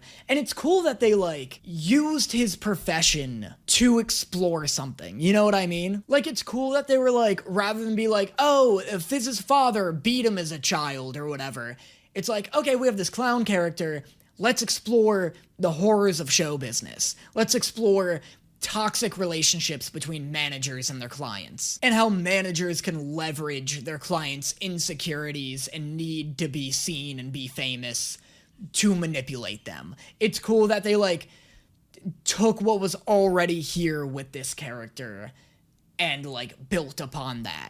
Rather than, like, with Moxxie, for example, it's like, I guess he's Goodfellas. Ended up with you. I don't know why you waste your time on me. Am I the only one who thinks this sounds like a Lion King song? Like, didn't Fizz sound so much like Simba just then? I don't know, something about, like, the beat of this song just screams early 2000s Disney to me. Oh, you're a broken record. Don't you ever shut your crooked little lips. What do you want me to do with my lips?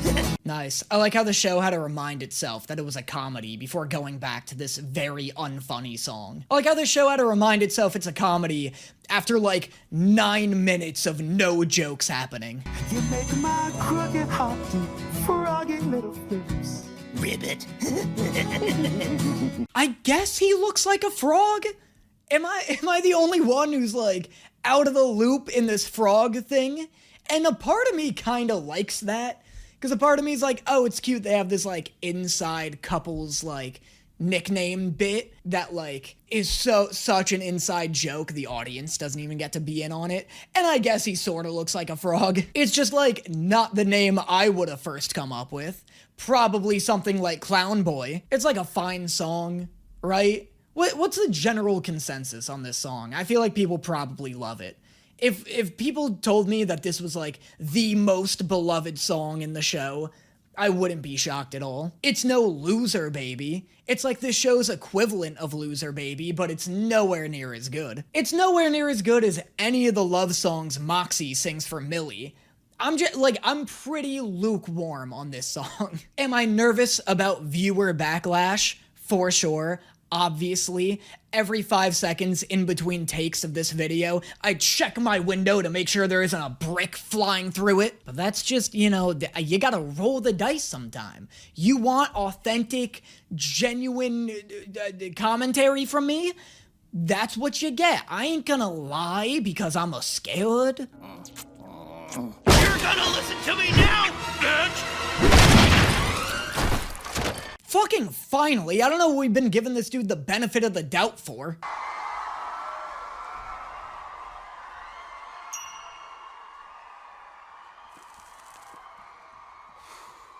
That's hype. That's hype. That goes so hard. Blue Cigarette is so cool for no reason. I've got one thing left to say. Hey, fuck you! Here's my 2 minutes notice, fuck you! This song rips. This one's super fun. It's just, like, catchy and fun. It kind of feels like Poison in terms of sound. Obviously, it's, like, different than Poison in subject matter. Not that, you know, it's not that similar, but if I had to compare it to any Has Been Hotel song, it would be Poison. It's not as good as Poison, but it's fun. I like this one. I think maybe I like the Fish one more. But out of all of them, I kind of like Look At This. Look At This is kind of my favorite one from this whole show. If you ever felt the same, let me hear you say it! Did you really think I was gonna stay? Spending life bent over with your fist in my A. Damn, never mind. This song is so good, the audience already knows the lyrics, and this is their first time hearing it. And I'm so glad to bring you all one last show. That was cute. That was sweet. You know, for a demon from hell. You fucking ungrateful little shit! Hype. Super hype. I'm so excited for this Mammon boss battle. Doesn't Mammon look like the Violator from Spawn, by the way? This is so uncanny. I wouldn't be shocked if it's like a reference, considering they're both clown demons, but it's pretty cool.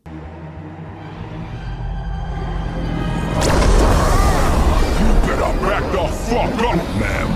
Oh, I'm so hyped for this battle between hell gods. Revealing shadows.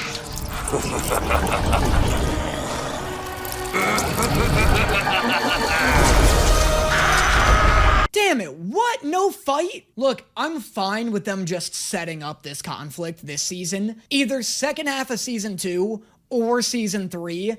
I'm gonna need, like, a Jujutsu Kaisen level fight between these two. You can't set this up and not pay it off. So, who tops?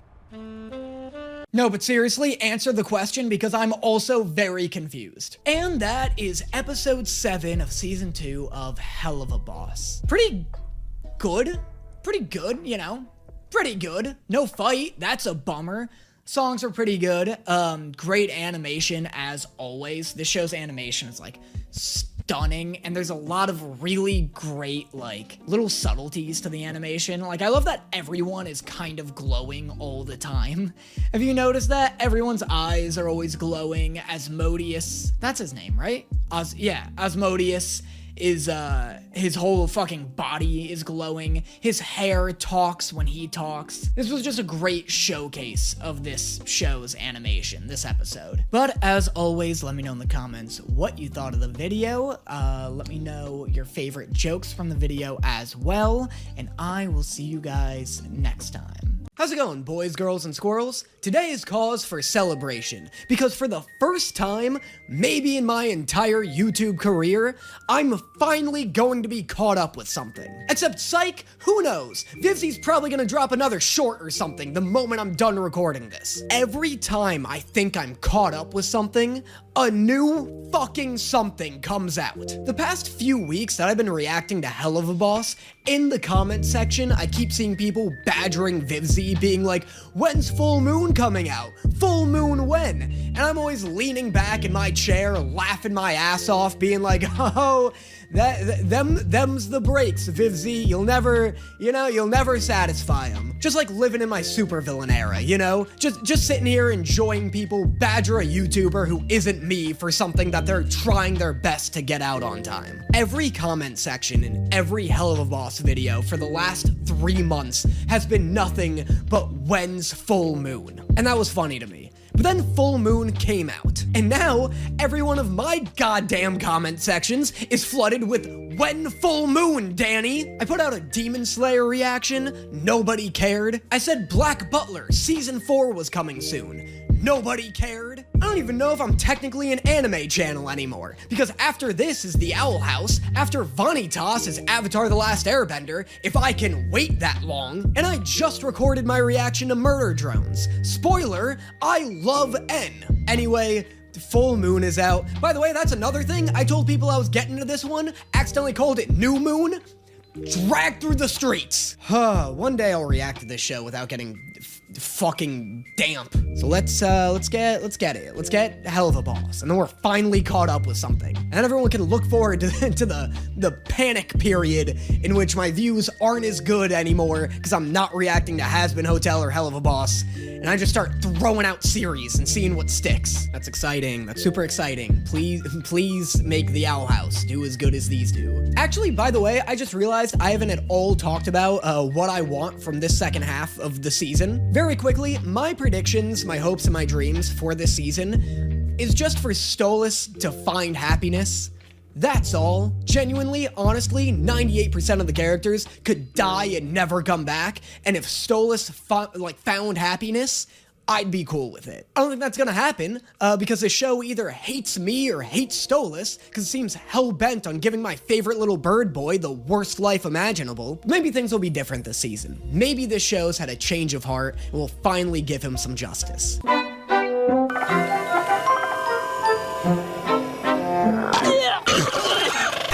Oh, or maybe the show will just tell me to go fuck myself. Cool. Awesome, 10 seconds into the new season and Stolas is already miserable. I'm surprised the show waited that long, to be honest. I'm shocked the opening content warning wasn't just a crude drawing of Stolas being pulled apart by 4 horses. If this is how we're starting the episode, I'm not excited for how the rest of it's gonna go. Thank you to the butterflies in my stomach. I haven't felt this. Alright, well now this is a step in the right direction. If you're gonna give me a Stolas Suffers episode, the least you can do is have him singing it. Alright, I appreciate that much. Definitely not excited to see this divorce though. Are we seriously already doing that? I thought that was gonna be like the season finale or something. I'll believe him and not the voice that says I'm not enough. Oh, this episode's going to shatter me, isn't it? Please tell me that isn't foreshadowing my impending on-camera emotional breakdown. All right. It's been a while since he begged for attention. Are we okay? Can't really say. I'm getting by avoiding his questions. Not Blitz doing a whole musical number about being shitty to Stolas. Also, it's about time these two characters had a duet together.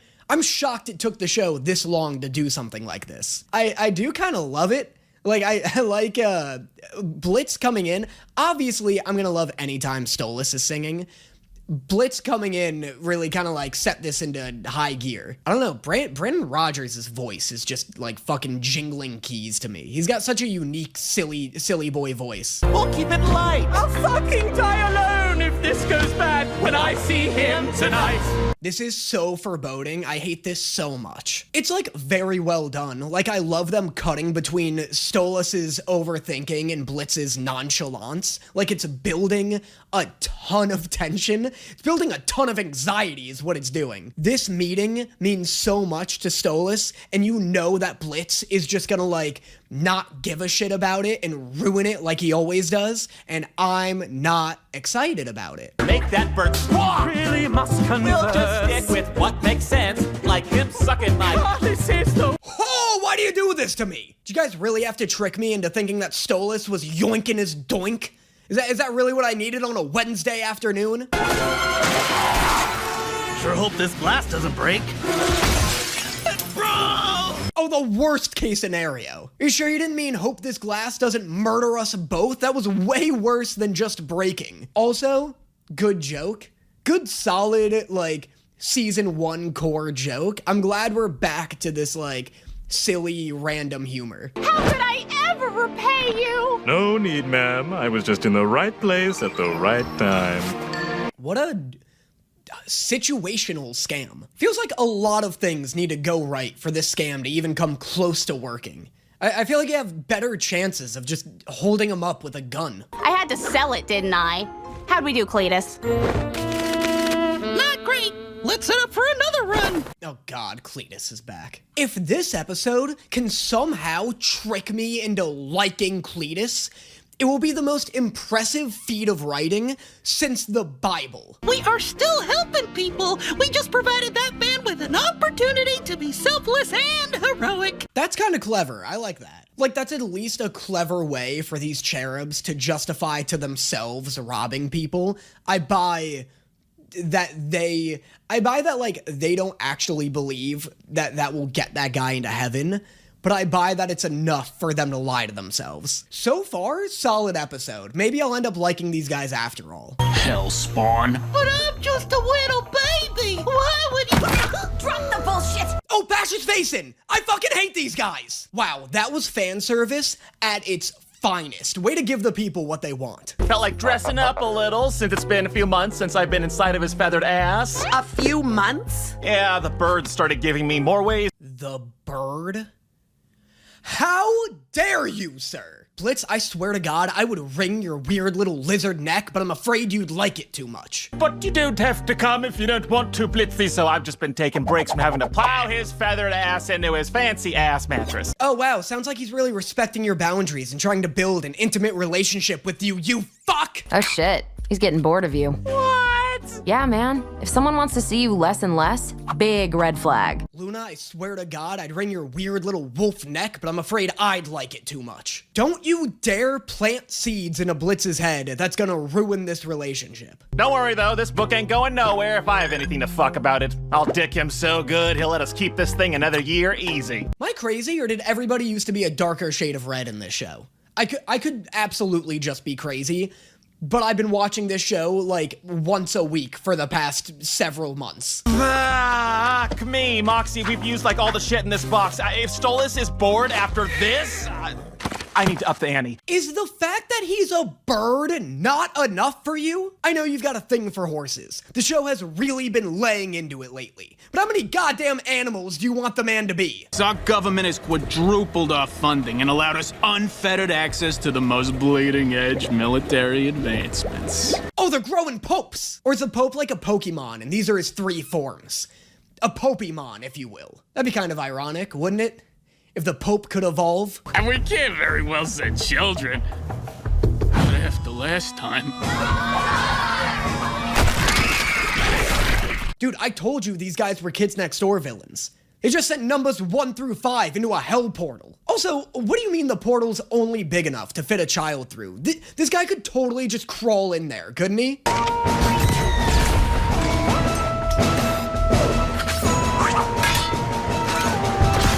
This is hype. I'm glad we're back to having silly, goofy adventures. You know, rather than just having me sit down for 22 uninterrupted minutes of trauma. I know the camp episode was technically a silly, goofy adventure, but it was also the camp episode. You got anything that'll get anyone in the mood, buddy? Bet you're in the lust ring. Everything here has sexy energy. My dude, just because something is shaped like a penis doesn't make it inherently sexy. Yeah, no, because nothing's more erotic than a goopy dick that's gonna get smaller and more misshapen the more you use it. I'm aware that that's technically how real penises work too, but that's not the point. Do you know the measurements of the other one? Not really, but he's tall as shit. Well, we have some pretty long harnesses. Look, I don't want to get all political here, but why is every goddamn retail worker in hell a fucking spider? Man, I tell you, I knew from the moment they started crawling into our country, they would take all the jobs from us true, red-blooded, two-armed American sinners. Or something for a mild spanking? Oh, that we haven't spanked. We got your floggers, your crops, your whips, your whips, sudden, unsudden wooden leather tank. Why is one of those a cooking utensil? Is that a real thing? People out here whisking their partners into submission? Thanks for doing me this solid, Fizz. I gotta get the good shit for tonight, and I know you and Oz make the best toys in town. Hi, Fizz. What, are you here to rub your talent in my face again? It's either that or your cock. Because those are the only two things Alex Brightman is good for doing, apparently. You guys like how now that I've dug myself in this Alex Brightman hate hole, I'm obligated to just mention him anytime he's on screen?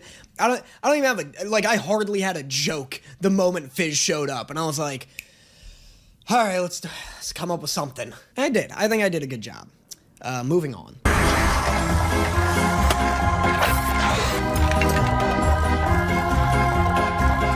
Could these characters be any sluttier? Why is everyone wearing fucking suspenders now? Why is Fizzerali like Vivzy's outlet to just slut a dude up? You know what I mean? First we had him in his like off the shoulder, like loose neck shirt look, and now he's walking around looking like he's in a Panic at the Disco cover band. I also love how anytime this show shows off like wall-to-wall sex dungeons, it's always just like thousands of handcuffs and dildos. Dildos aren't the only sex toy, you know? Apparently there's also whisks. We were already following our dumbass boss to make sure he doesn't fuck up and lose our meal ticket. And you weren't exactly covert. Damn, alright, this season coming in strong with making Moxxie look like a badass. Sorry, hun. You can play as me, but that don't mean you're anywhere close. Nice, cool. Glad to see that Millie is still canonically the most badass character in the show. That was also dope. I like her using her human form because it's a smaller target. That's a cool use of the fact that she has a human form.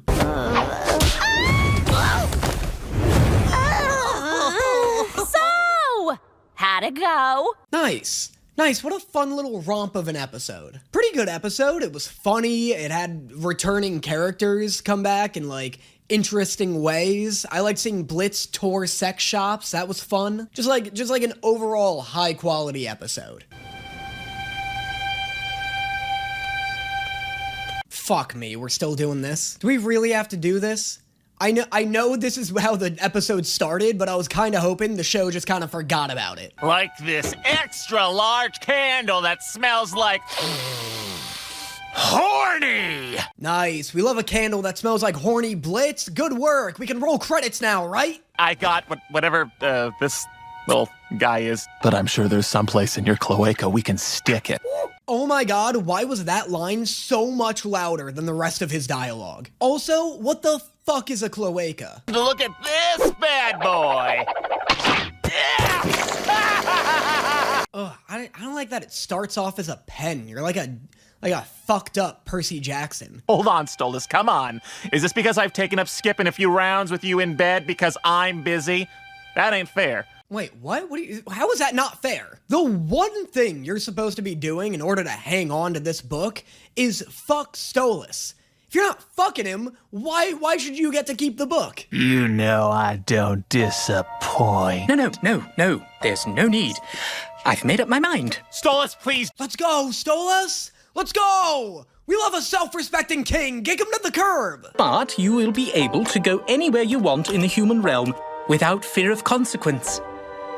Without breaking demon law. Okay. Still liking where this is going. Is he cutting ties with Blitz? It's also cool that he's like a deputy of Asmodeus now. That's kind of an interesting turn. To see me, to touch me, to bed me, you are free of me. I don't understand. Oh shit, it's a test. It's a test to see if Blitz will stay, even though he doesn't have to. You don't have to stay here with me. But you want him to. But I want you to. Ah, bitch, I knew it! Oh, fuck me. I haven't taken a breath in like 3 minutes. I'm clenched. Okay, all right, you're fucking with me. This is an interesting role play. Never done this one, but I can get into it. Oh, this is gonna be so hard to watch, isn't it? Thank you, Blitz, for awakening me, for making me so happy. Oh, never mind. I love this. This rules. Kick his ass to the curb, Stolas. You don't need him. Fuck you, Stolas. You spring this feelings bullshit on me. Are you fucking kidding? Spring? Bitch, he's been trying to build a connection with you for so long, it's practically winter. Like you can just play with our feelings because we're smaller and not as important. Well, I'm not letting you, bitch. Let's go. Great performance by Brandon Rogers. No joke, no notes, just given praise. God, the animation's so pretty too. Someone's like real good at animating lighting in this show. And I love when their eyes glow. Their eyes are always glowing. I didn't realize you think so low of me. Goodbye, Blitz. God damn it, we almost made it the whole episode without Stolas crying. Even his fucking forehead is crying, Blitz. You know what? Everybody commented and DM'd at me saying I was gonna hate this episode. Y'all don't know Danny. This episode rules. Blitz lost. Stolas won. Yeah, he's upset about it. You're gonna be upset. There's no world in which I get what I want and Stolas isn't upset for a little bit. But this is awesome. This is a great moment of like self-worth for Stolas, and Blitz needs this if he's ever gonna grow. He's gotta get out of his own head. He's gotta listen to people when they talk to him. Great stuff. What a great return to form this episode is. It was funny. It had a lot of good classic Helluva Boss kind of jokes in the first half. It had the drama that people have come to love from it. Animation's great. Just good. Great episode. Great back to form episode. I'm sure to people who actually have been waiting for months to see this is like a banger episode. And it's not that it's not a banger episode to me. I'm just saying I caught up to this episode like yesterday. I'm giving praise. Like what a great way to return to releasing episodes with this one. Song in the beginning's very fun, very good. Yeah, it just has, like, everything you'd want. I don't think it's as good as episode 6 from season 1. That's probably still my favorite. Oh, man. Intense stuff. I'm so happy for Stolas. Where do we think he's going from here, though? It's the divorce, clearly. But, like, do you think they're both gonna try and like end up back with each other? Are we gonna get a half season to a full season of Stolas seeing someone else and Blitz being jealous about it? Vice versa, where Blitz is like seeing someone, maybe Fizz, like our love triangle is gonna start to happen. I hate that this is like, I talk about this like it's a fucking rom-com, but I guess technically it is. Some of the most engaging stuff is the Stolas Blitz drama, but I think that's about to be usurped by the Stolas divorce. Because even though I'm very much dreading it, it's gonna be good entertainment. Moxxie, Millie kind of took a back seat this episode, which I think is fine, because they both had some pretty significant episodes in the first half of the season. I'm interested and curious about where Stolas goes from here other than the divorce. And I'm excited to see it. Maybe he'll take this time to reconnect with his daughter. I could see that happening. I'd love for his daughter to get just better than she is, like entertainment value-wise. Yeah, and then Blitz will probably be in a depressive funk. From the trailers we saw, or from the trailer, the next few episodes are like, Mammon comes back. I think that'll be very hype. and that'll be like a Blitz Fizz episode. They go to like a haunted hotel. I think that'll be another kind of like classic adventure episode, which is exciting. Trying to remember, there's a Christmas one that either... Here's the way a Christmas episode can go. Either it's gonna be like a fun, filler, kind of silly episode, or the most devastating episode of the entire series. That's how these shows work. That's how YouTube shows like to do it. That's how like comedy shows that disguise themselves as dramas like to do it, or vice versa, I guess. Dramas that disguise as comedy. I think there's a high chance that they're like, oh, it's the Christmas episode. People are gonna expect this to be lame. We're gonna kick it into 8th gear. Millie dies. You know? Like, I could see that. And I think that'd be cool. I'd love, if you're gonna do like a holiday special, make it special, you know? So those are my predictions. Let me know your predictions for the future of the show in the comments below, and also let me know what you thought of the episode. I got like a pretty divided amount of people being like, you're gonna love this episode, you're gonna hate this episode. Where do you land on where Stolas and Blitz land? And give me your nuanced ass take about it, because it ends in a complex way, right? Where I think the people who are like, I'm gonna hate this episode, are seeing it on a surface level of like, oh, Stolas cries, you're gonna be mad about that. Again, stuff like this doesn't happen without tears. You can want to like break up with your significant other for years, and then when it's time to do it, you're still gonna be upset. Like, there's no easy breakup. So I like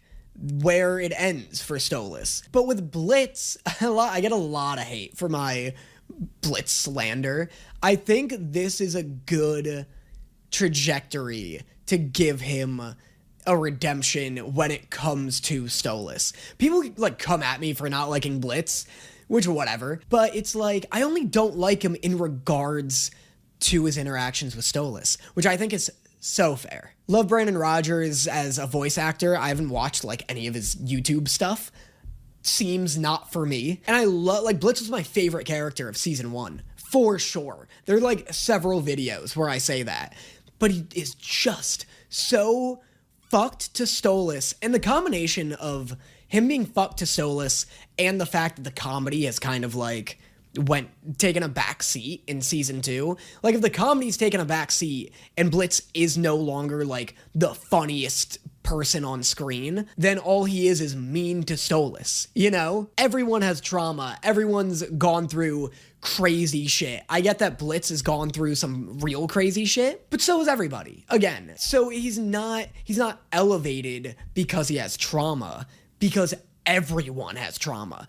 Moxxie arguably has the worst trauma. Maybe we'll do a trauma tier list video. That'd be funny. Because I think Moxxie's up there. I think Millie is like, S tier is most traumatic. I think Millie's at the bottom, like next to Luna. I think Luna's more trauma than Millie, just by virtue of being a dog person who's adopted, and Millie's just like a fine individual, it seems. That'll change though. That'll for sure change.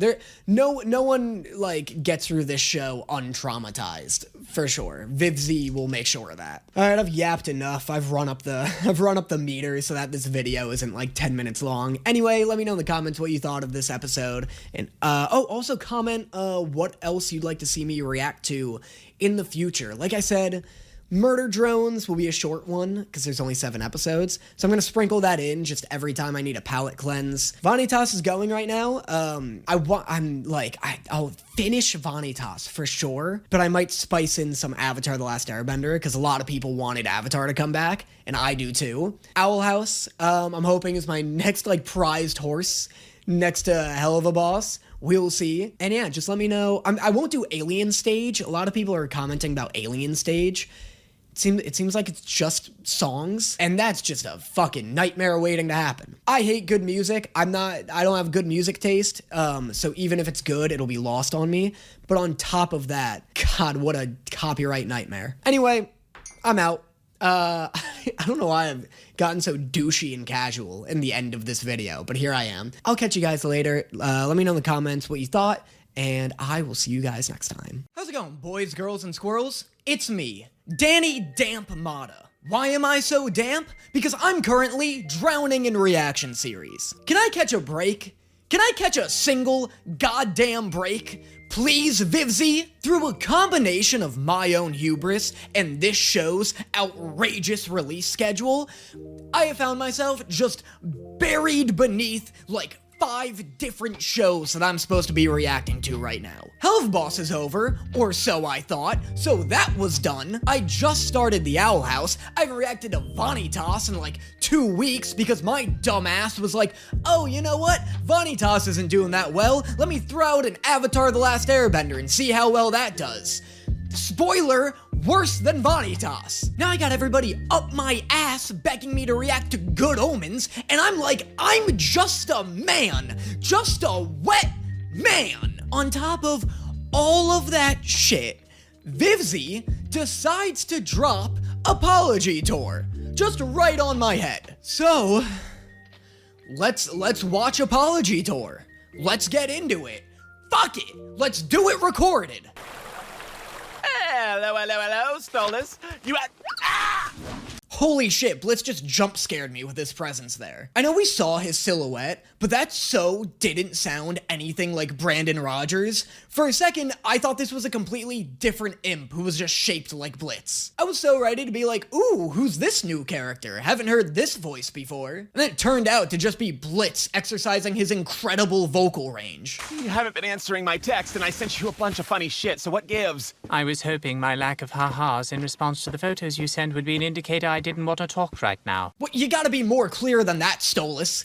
Maybe you just weren't in a haha mood. Also, I'm Team Blitz on this one. If I'm sending you premium grade A funny shit, I better be getting some acknowledgement. I don't care if I accidentally shoved your dog into a vat of acid. Good comedy deserves appreciation. I want to feel like I'm earning my way to Earth. Okay, so get your tight feathered ass out of that lawn chair and into the bedroom so I can fuck it. Wow. Poetry. Look, I know everybody's on the Stolas is just as toxic as Blitz train right now, but my boy is being such a girl boss here. This voice actor is killing it. I don't think I've ever been more proud of Stolas than I am in this moment. I don't know, I just love that, like, wow, poetry. That was, like, just a flawlessly executed line. Come on, we don't do words, we do sex. As shocking as this might seem, Blitz, I don't think I'm in the mood to do sex with you. In fact, I don't think I'm even in the mood to do words with you. Dude, the writing in this episode is already fire. Like, this is some of the best drama dialogue writing this series has ever had. Just a lot of clever lines being thrown out right now. I don't know, the writing's really good. I don't want to feel worse than I already do. It's bad enough I got an invite to this anti-Blitzo party, an honorary invite for being your freshest ex. Dude, I would attend the shit out of an anti-Blitzo party. Are you kidding me? Look, I get that Blitz is sympathetic and has trauma and everything, but you can't tell me the guy doesn't deserve to have an anti-him party thrown every now and then. Plus, imagine hooking up with somebody at a hate party. That's gotta be like the best sex imaginable. It might be rude not to make an appearance. Veronica!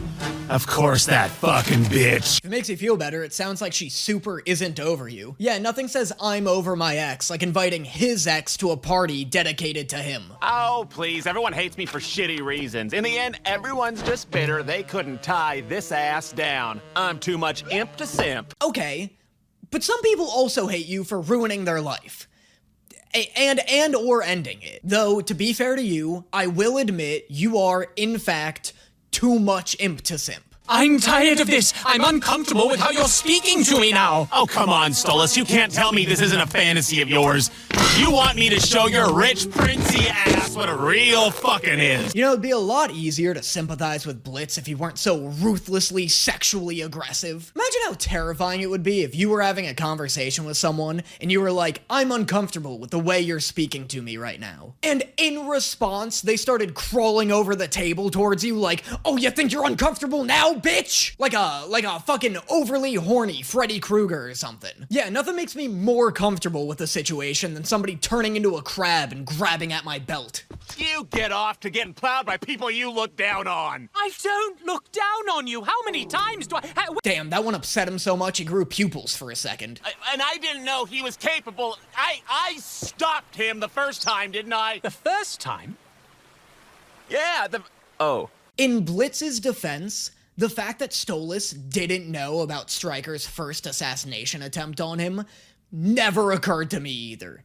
I would have fallen into the exact same trap he just did. If me and my team could kick that guy's ass that easily, then I'm sure you'd have no problem. I suppose you are right. Silly me. It's not an imp's place to protect a Goetia, is it? And there it is. Oh, fuck. Bad move, Stolas. He just activated his trap card. This is like the main talking point of the anti-Stolas community. This was a bad call, man. I spent the entirety of this morning listening to love ballads. And that was still the gayest thing I've heard all day! Look, there's a lot of gay stuff being said around here. I don't know if it's really fair to start getting judgy about it. Like a minute ago, you told Stolas to get his tight, feathered ass out of his lawn chair and into his bedroom so you could fuck it. Do you feel any kind of remorse for what you do?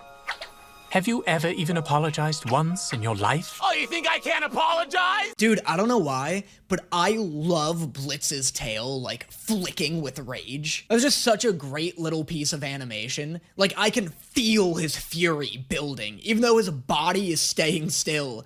The fact that his tail can't is so good. I can sorry the fuck out of people, just you watch!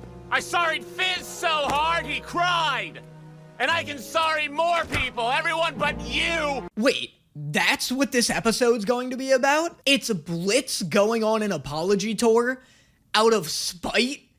That's awesome. That's fantastic. What a fun premise. Yes? Oh, it's you. Hey, Martha. Look, I know we killed you in the past, but... Oh my god, is this the cannibal woman from the first episode? What the hell are you apologizing to her for? You made her so hot!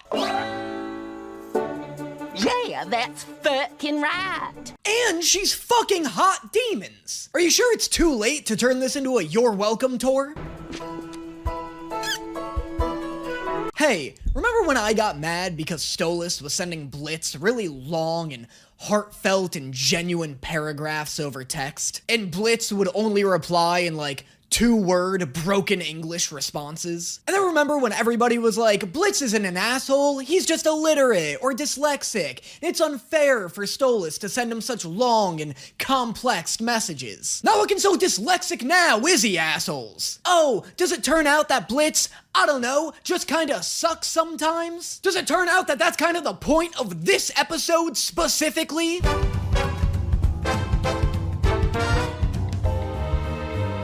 Motherfuck. Can you or can you not spell? Also, these are the hilarious memes you were sending Stolas? No wonder you didn't get a ha-ha. Sniff, sniff, I smell a homosexual. What even is this? The other one just says, I know what you are, gay. Sick costume, bruh. Hey, happy Halloween! Oh, looks like you missed some makeup there. Hey Blitz, while you're here, you mind just fucking killing this guy just to be safe? I don't know. I don't think a 70-year-old man should be walking around the street in BDSM gear on Halloween night. Seems like he's probably up to some uncool shit, if you ask me. This is a children's holiday, my dude. When people ask you what you are for Halloween, your answer should not be horny. Oh my god, this is so many people. Damn, imagine somebody throwing a hate party dedicated to you, and it sells out. How does Blitz even have time to get this many people to hate him? Dude straight up speedrunning, being the worst. Dude, there's even fucking merch about him. And like, a lot of it. I feel like the more well-organized this party is, the more offensive it becomes. Like, is anybody else secretly hoping Blitz never shows up here? The neck. Or the dick. You're right. Nobody wants his dick anyway. Blitz, what did you do to Ferocica? Something tells me Ferocica might have the most trauma out of any of these characters. These are some wild lengths to go through. Hey! He did it. Way to go, Dennis. You fucking suck. Yeah, you suck, Dennis. Damn, this party's gonna be dedicated to Dennis next year if he isn't careful. I let you get too close. I let it go too far. Oh, this already bangs. Are you kidding me? A soft rock ballad featuring Stolas? This is like everything I've been begging for since episode 2. I don't think you meant to hurt me.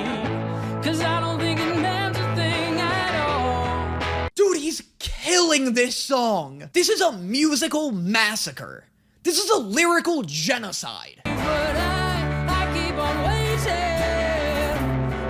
to want you less than I do. This is objectively the best song in the entire series. I simply won't hear any arguments against it. What makes me burn? Guys, my fucking nervous system is shutting down right now. This song is too good.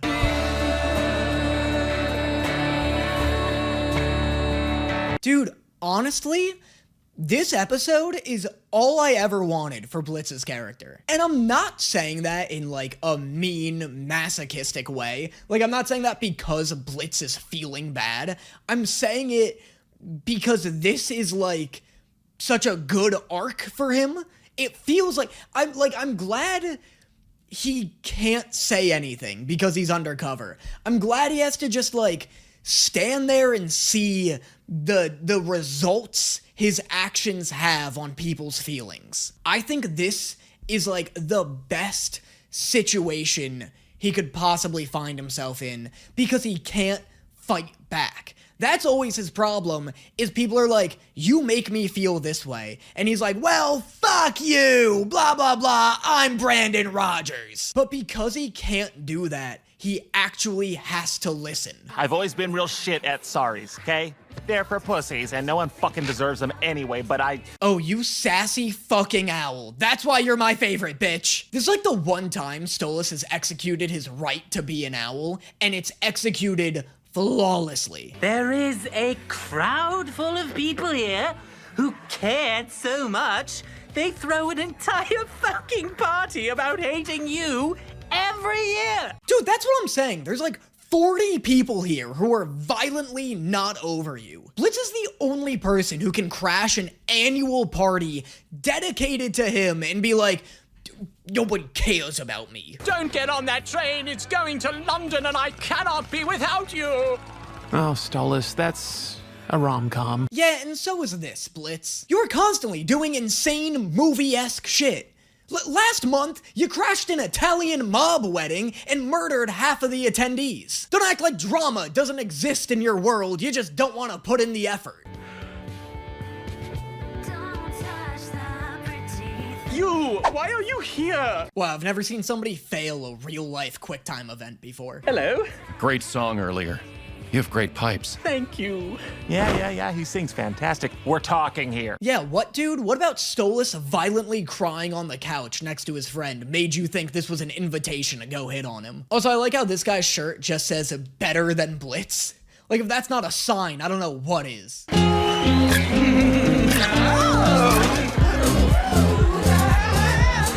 Wow, that guy is shorter than I thought he'd be. I mean, I know they're all imps, but didn't that dude look like he was gonna be like 7'5" when he was crouching? Sorry for not falling head over heels for you, or that guy, or fucking Dennis, or... Blitz, now is a great time to hate Dennis. You're gonna wanna hop on that train before it leaves the station. If there were ever a day to get people to be cool with you hating Dennis, today is that day. Are you expecting sympathy? Oh, poor Blitz. Finally having to own that his actions affect other people's fifis. That's what I'm saying. If this dude just stopped hurting other people's fifis, I'd have no problem with him. When the fun guy I was dating decided to just bail on me because I made the shitty mistake of saying I love... It was the most embarrassing feeling. Yikes, been there, sister. Really starting to understand why you throw an annual hate party for this guy. The worst part is you still make me feel like a bad person for being angry at you now. It's because he's funny, honestly. It's because he's a silly, goofy guy. Nobody wants to be mad at a silly little goof. I mean, he's constantly hurting my favorite character in the entire series, but...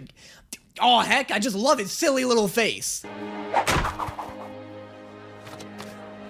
Alright, just put your legs between two different slots like Blitz is doing.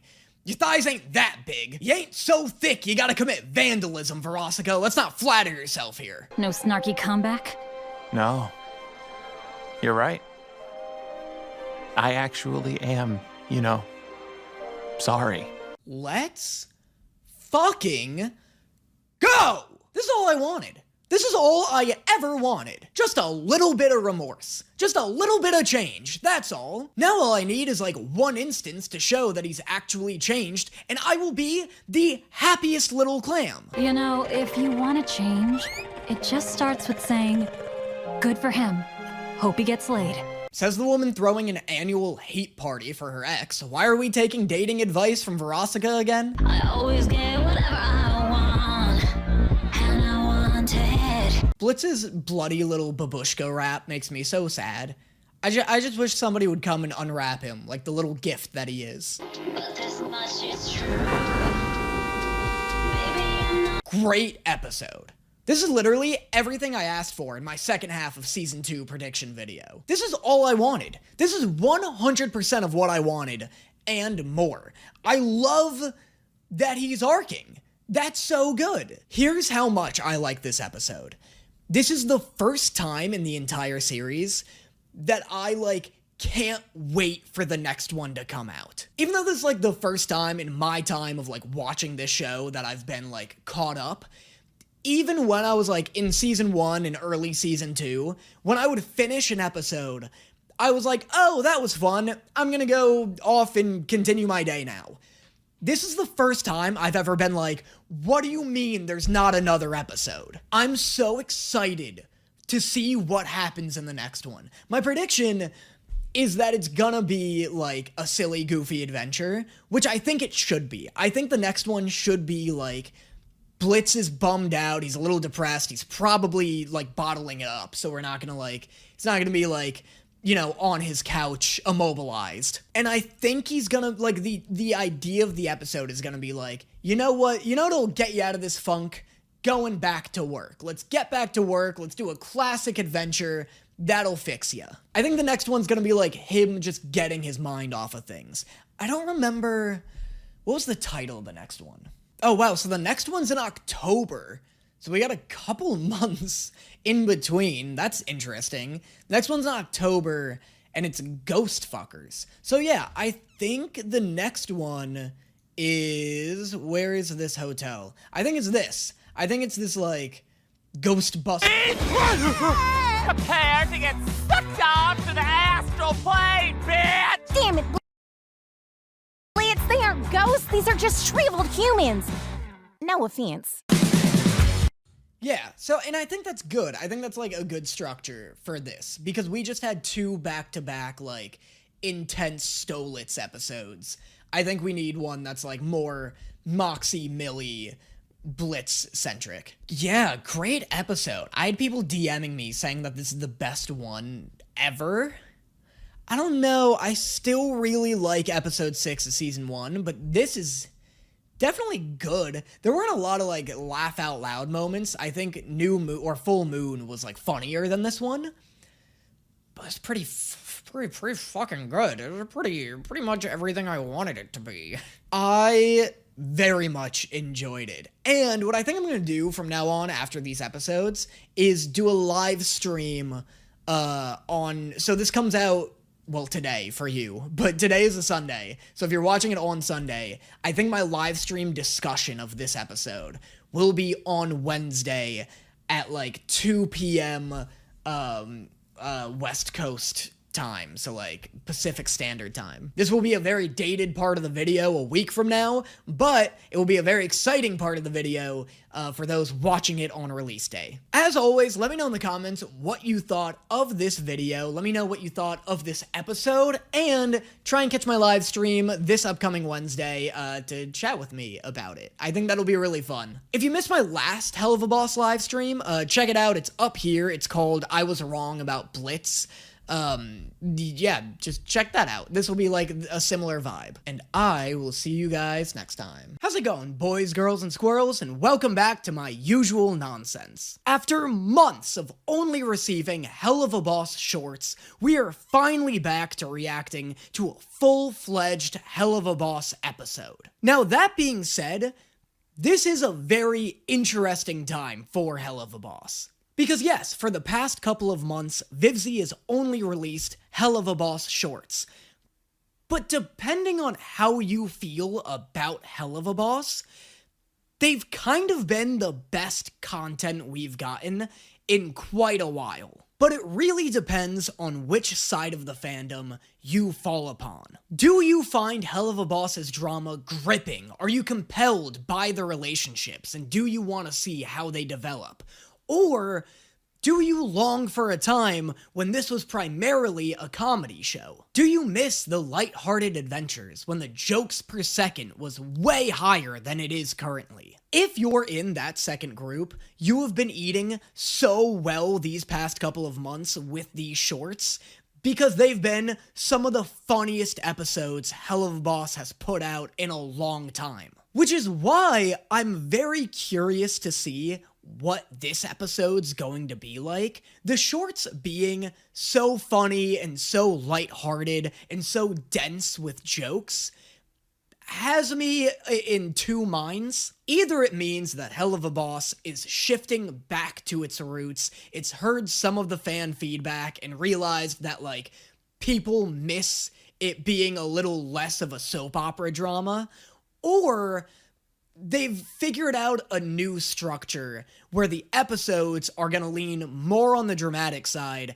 and they'll release like 3 or 4 shorts per season to satiate those who miss when Helluva Boss was strictly comedy focused. And it's not that Helluva Boss has stopped being funny, like it's definitely still a comedy show, but I think this episode is going to tell us whether or not they fully shifted back towards their roots and achieved a more proper balance between comedy and drama, or if they're gonna keep the episodes on the more serious end of things and release a bunch of shorts that, like, you know, keep things light. Howdy, mister! Fine morning! Another day in paradise! Oh shit, it's morning. Literal dog? Same. The only difference between me and Luna is that she stayed up all night, and I look like that regardless of how much sleep I get. I could get 12 hours of perfect, restful sleep and still wake up in the morning pissed off that the sun exists. And what are you doing? Blitz bought 200 taxidermy owls, then said I couldn't go home until I burned all of them. Nice, looks like Blitz is handling the breakup well. Although if Stolas weren't an owl, this would be a way more disturbing bit. Like right now it's funny because Blitz is upset with a silly cartoon owl man, and so he's burning a bunch of taxidermy owls. You know, it's a bunch of wacky cartoon shenanigans. But if my girlfriend broke up with me and I bought 100 Barbie dolls that looked just like her and stuffed them down my garbage disposal, you'd call the police. Come on, baby. It can't be that bad. He drained our pension and used it to buy these! Is that porn for Blitz? Like, I know they're plates, but Blitz does have a horse fetish. This is like sexy zoo pals to him. Like, instead of finishing his meal and seeing an animal friend smiling back at him, he finishes his meal and gets an erection. This is like me buying a bunch of teacups with Emberlin on them. Like, yeah, there's nothing inherently sexual about buying silverware, but what the fuck are you doing with those teacups? Our lives are over, Billy. All my hard work gone in a flash. Oh, I should have been a theater critic. I have objectively correct opinions. If this channel doesn't start pumping out theater reviews hosted by Moxxie, it will be the biggest wasted potential in YouTube's history. It's literally free money. Billions of people would tune in to listen to Moxxie dissect Hades Town. Oh, okay. I am getting a real sexy energy from this room. Oh, there is definitely a fuckable spirit here. Can I get through one fucking episode of this show without being forced to simp? Helluva Boss doesn't know how to balance sexiness with comedy, because anytime they try and do a bit that's supposed to be ironically sexy, it just ends up being sexy. That was my whole issue with the Emberlin short. Like, I couldn't tell you a single joke they made in that episode, but I could rattle off like 14 cosplayers who absolutely slayed that look. I need to watch the ghost fuckers get dicked down by a disembodied spirit and eat my feelings till I die from a heart attack or diabetes, whichever pops my heart open first. I don't get it, Blitz. All this this over a breakup? Millie, aren't you married? Weren't you inconsolably pissed when you bumped into your ex, Chaz the Party Shark? You're like the first person who should be able to relate to Blitz being this upset over a breakup. I'll be right there. You know, my psychic told me I'd be going somewhere bad on Wednesday. I just thought she meant Baltimore. I didn't think it was hell. She's not sexy. Love the nails, love the body. She looks like Odalia if she were a demon. So Odalia. I don't know how to tell you this, but when humans die, they either end up here or up there. Oh, okay. I don't understand. I also love her lack of a neck. I don't know why, but it does add a lot to her design. You guys remember Castle Crashers or Alien Hominid? She looks like a character from one of those. Need to keep an eye on Moxxie. He's a little bankruptcy, upsetty. I don't take orders from you, Grandma. Look. I like how there was a brief window where Millie was outrageously offended. As she should be, too. What the fuck does she mean, Grandma? Isn't Millie, like, 30? We're going ghost fucking. Ugh, fine. I'll watch the nerd. But you're the one cleaning off the van. Low-key, super hyped for this Moxxie Luna episode. I feel like outside of Luna constantly calling Moxxie fat, which was always a weird bit, they've never really interacted with each other that much. What is that? You like it? It's Bethany Ghost Fucker's Ghost Sucker. 9,000. Sure to get you a ghost after a ghost gets you. Off. Only sent me back a couple thousand. You spent several, ignore the Pokeballs, $1,000, seriously, ignore the Pokeballs, on a vacuum? We are filming a very special episode of my hit show, and we're gonna need access to every room in this dump. Christ, you Hollywood assholes are pushy little pricks. I can't just give you keys to everybody. Well, snap me in half. I love that face. That's such a good face. I also love how Blitz's weird, sweaty dolphin face somehow convinced this man that he's famous. Just do me a favor and clean up any fluids left behind. They already killed my last cleaning lady. Now I'm stuck with this. So, like, this guy's killing the guests, right? Poor thing can't even blink. So, like, this guy's definitely killing the guests, right? The only word he knows how to say is bitch, and it looked like it took 6 years off of his life trying to say it. Hey, and I'm not even judging him. Alright, if I looked like that and couldn't blink, I'd also murder. We have a job to do. Someone killed that lady and it wasn't no phantom. So we should be tracking. Whoa, Mills, just because you're a hick does not mean you could drop that F-bomb all willy-nilly. They hate that word. What? What F? Millie, don't even worry about it. I was also super confused. Not even just of Blitz accusing her of saying a slur. I was more confused at Blitz accusing her of saying a word that starts with an F. By the way, this is not evidence that Blitz doesn't know how to spell, so I'm gonna need you to hold your horses on that one. I'm gonna need you guys to keep your horses so held you put them at risk of suffocating. Because I'm not putting up with your shit. Thinking Phantom starts with an F is such a reasonable mistake that is not evidence of a man's illiteracy. God, I hate how these reactions have turned into conspiracy debunking videos ever since I accused Blitz of being literate. I don't know, something sexual! Look alive, you undead cockslave! Holy shit, that thing sucked up 2 books and a comforter. Well, I guess that's the kind of sucking power you can expect from a $3,000 vacuum cleaner. No offense. Think you're pretty slick, huh? You're looking for a fight? I'll give you a fight! Let's leave these two. I'll fucking beat the Nazis, and I'll beat you too, bitch! Oh my god, no wonder the Nazis lost. This dude just knocked the fascism out of Millie. Wow, nice one, Mills. I think I found the problem, though. The readings were coming from above us, so let's get up there and... Enough! Hey, maybe don't crawl behind Millie, dildo first. That feels like a lawsuit waiting to happen. You know, I always love to have fun with you, and I ain't said boo to you moping around like a sad sack for weeks. But we have bills to pay. So look, You can go be pathetic and play sex ghosts if that's what you need to do, but I gotta get this job done. It's funny how the premise of this episode is that Imp is broke because Blitz has been sitting around and moping and blowing all of their money. But the last 3 shorts kinda led me to believe that business was booming. That's a problem with releasing 3 mission-based shorts right before this episode. They really made it seem like they've been working more than ever. Oh, shit.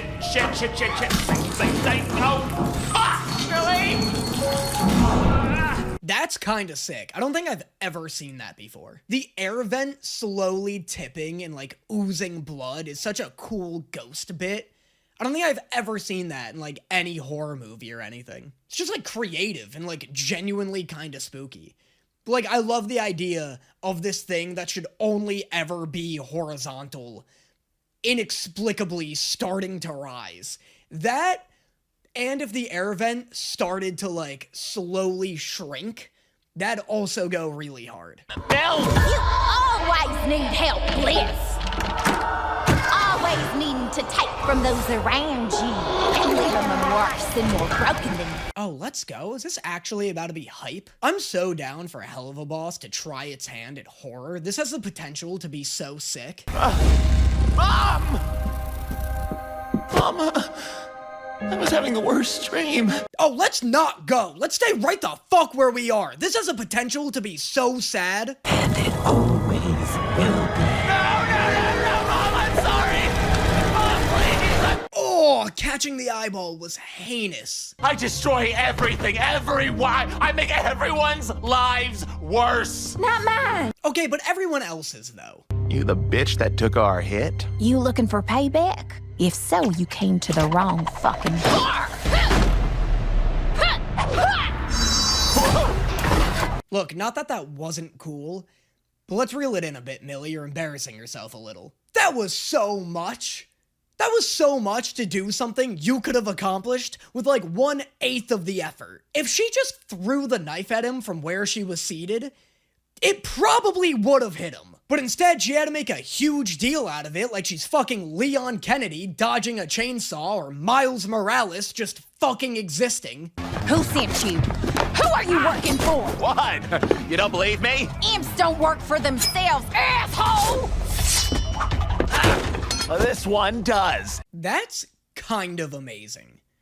That's kind of great world building. Wait, do you guys understand how huge that is? First off, I like how Millie has this kind of like internalized racism towards her own race, where she's like, imps can't work for themselves, they only work for others. But what's really cool is that this kind of makes Blitz a trailblazer and explains why so many people are willing to put up with him and work for him despite how insufferable he is. Honestly, that line kind of improved Blitz's character like tenfold. He's one of the only imps, if not the only imp, running his own business. He adopted Luna, which is also pretty big. That line was low-key huge for Blitz's redemption arc. Now you want to keep working for peanuts? Or do you want to shake things up?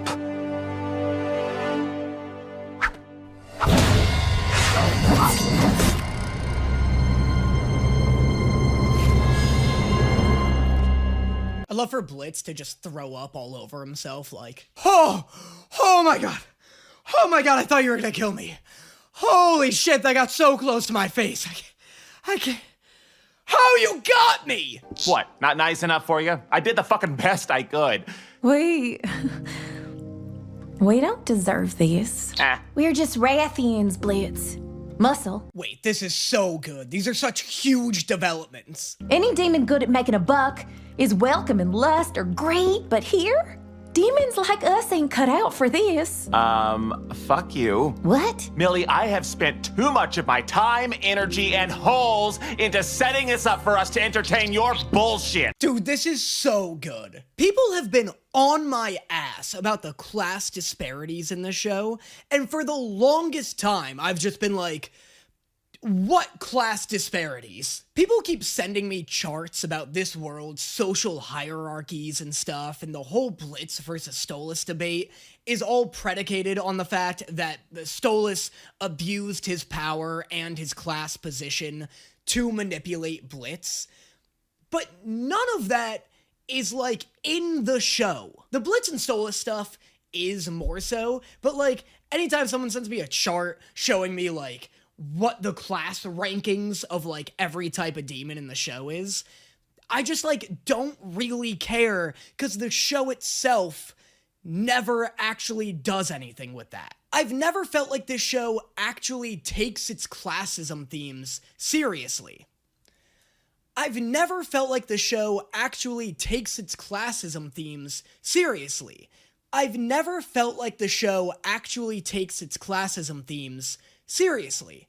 Because you've never seen, like, imps get thrown out of a restaurant or something for being imps. Like, every now and then, somebody will make, like, a snide remark about them being imps. But it's hell, you know? You just kind of assume people are gonna be mean, you know? It never came off as, like, a commentary on societal injustices or anything like that. Or even any form of world building. Anytime imps have been discriminated against, it was, like, in service of a joke, and usually teeing Blitz up to deliver a funnier joke right back at them. And other than Stolas being royalty, every other demon is seemingly treated equal in this show. But this moment, this whole backstory, really finally makes me feel just how insecure and furious imps are with their position in life. This scene, for me at least, has finally solidified the fact that this show has themes of classism. Because prior to this, everything else felt like fans reaching. What I said earlier, you've just always been so unbothered by everything. Almost bulletproof and... This is so sweet. I love them holding hands and leaning on each other. Millie is saying some absolute nonsense right now, though. She thought he was unbothered by everything and bulletproof. Blitz is the most frequently bothered and bullet-vulnerable character in the history of fiction. This man is so frequently upset. So, figured it out, have you? A bit out of your depth, aren't you, little ones? Oh my god, I just realized, the trailer for this season literally spoiled this twist. That's crazy. I didn't remember it until just now. But this scene is 100% in the trailer, isn't it? It totally gives away that, like, the owner of this hotel is the demon.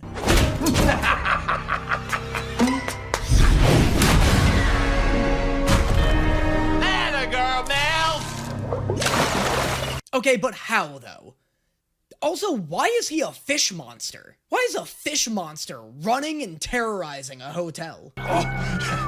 You call yourselves assassins? Why is this fish monster the fucking coolest villain in the entire show? You'd think he was, like, the series' main antagonist or something. Also, to comment back on the pool thing, I wonder if he, like, if the swimming pool is almost like a spawn point for him. Like, because he's a fish monster, he can just always appear in water. That's how, when Millie kicked him through the wall, he just suddenly appeared right back in the pool again. Welcome to the show, asshole. I hear this one's a real titillator. Are we sure this isn't like the Fire Lord Ozai of Helluva Boss? This dude is so hardcore. This guy is so, like, endgame villain material. I kind of hope they don't defeat him this episode. I'd love for him to be a reoccurring villain. You know, one that's, like, actually intimidating. He could be like him from the Powerpuff Girls. You know, where every other reoccurring villain is, like, silly and goofy, and there's one that you're legitimately afraid of. Now look here, comb-over. You may think you know everything, but you miss two. One, your words don't mean shit to me. And two, Blitz can handle this. So buckle up, Buttercup. I love that. I love him being like, you wouldn't hurt your friend, would you? And Millie's just like, joke's on you, I kick Blitz's ass all the time. Well, that's where you're wrong. I ain't Bethany, ghost fucker. Tonight I'm Blitz Demon Dicker! Oh, damn it, I thought he was gonna suck his ass into the vacuum. I can't believe this dude isn't about to get Luigi's Haunted Mansion right now. That's how you get ghost fucked! Let's go home. Yeah, fuck hotels. Damn it, I thought his hand was gonna shoot out of the water or something. Ah, that sucks, I love that guy. That's the best villain that's ever been in the show. So I'm your best friend, huh? What do you think? I think I've never had a real friend that I didn't want to fuck. What are you talking about? You're constantly begging to fuck both her and her husband. That mean you're not gonna try to be our third anymore? No. Not anymore. Oh, huge developments, dude! This show is literally addressing all of my personal criticisms with Blitz.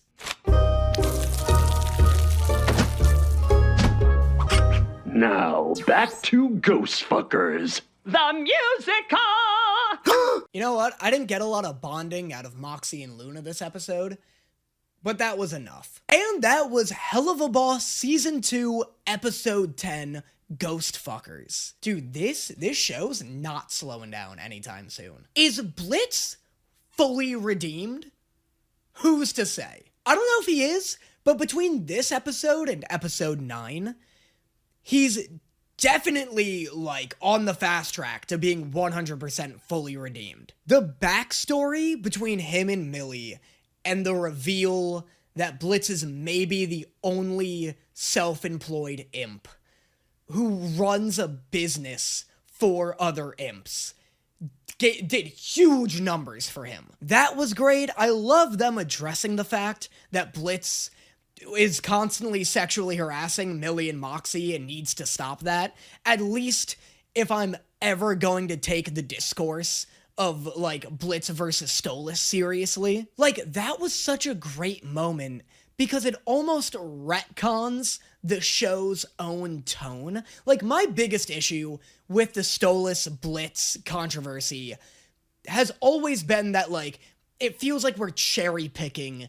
what real life morals we care about when it comes to this show. And so for this show to treat Blitz constantly stalking and sexually harassing Millie and Moxxie in a serious way allows me to now be like, okay, now I will look at all of these instances in a serious light. Because before the show was just like, oh, this sexual harassment's funny and silly, but this sexual harassment's bad. And it feels like they're retconning that attitude. And as far as, like, discussions about the show's themes and storylines is concerned, that's for the best. Yeah, this was a great episode. Love the demon, love the villain. I really hope he comes back, because he just has such a strong presence.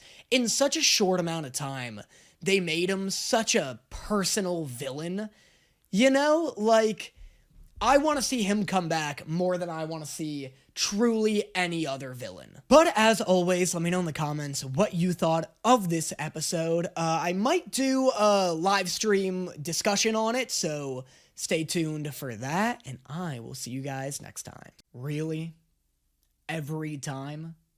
This has to happen? Every time? A new Helluva Boss episode dropped last week, which means all of my social media pages have been rendered completely unusable. I can't go on vacation, create a consistent uploading schedule, work on other projects, fucking breathe without Fizzy completely derailing my life. This isn't even funny anymore. This started as a bit, the idea of Fizzy uploading videos only when I specifically can't react to them.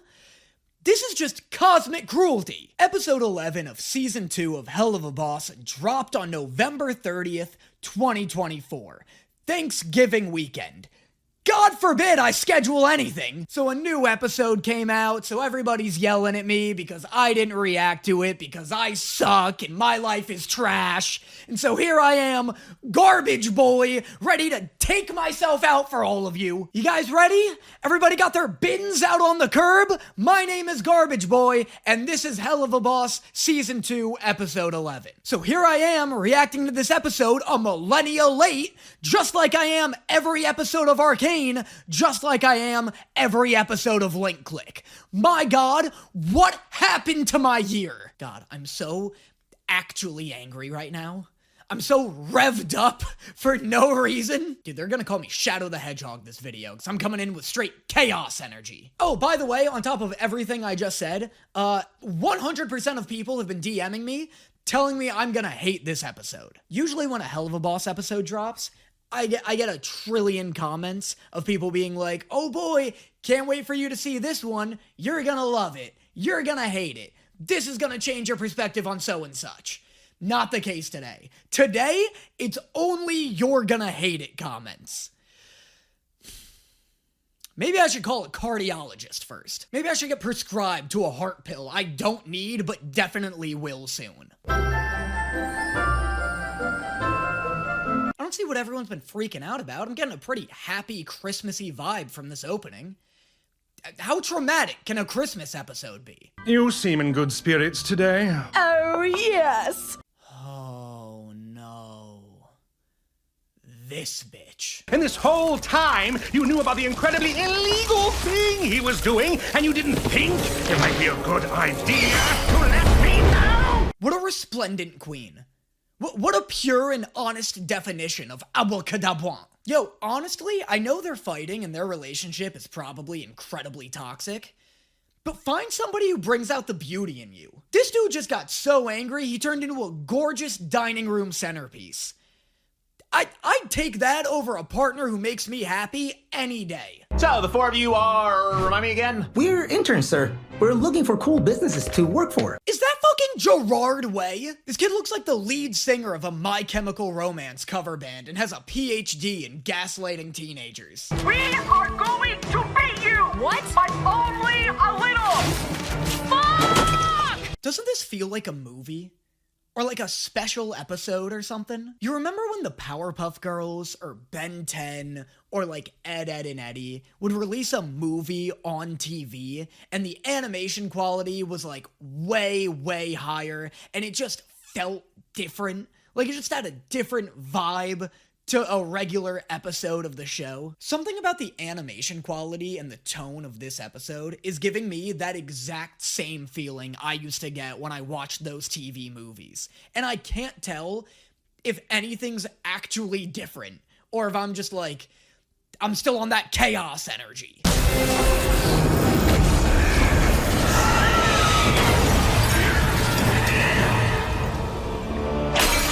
The stakes are definitely higher than usual, that's for sure. I think it's just the fact that this is like a point of no return. Like, that's what's giving me this feeling. Like, the government is on their ass for a crime they did commit. I feel like there's a high chance this show is irreparably changed from this point forward, which is very exciting.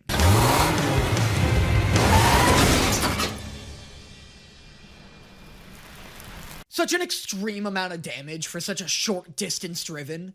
It's like he didn't even attempt to not hit that pole.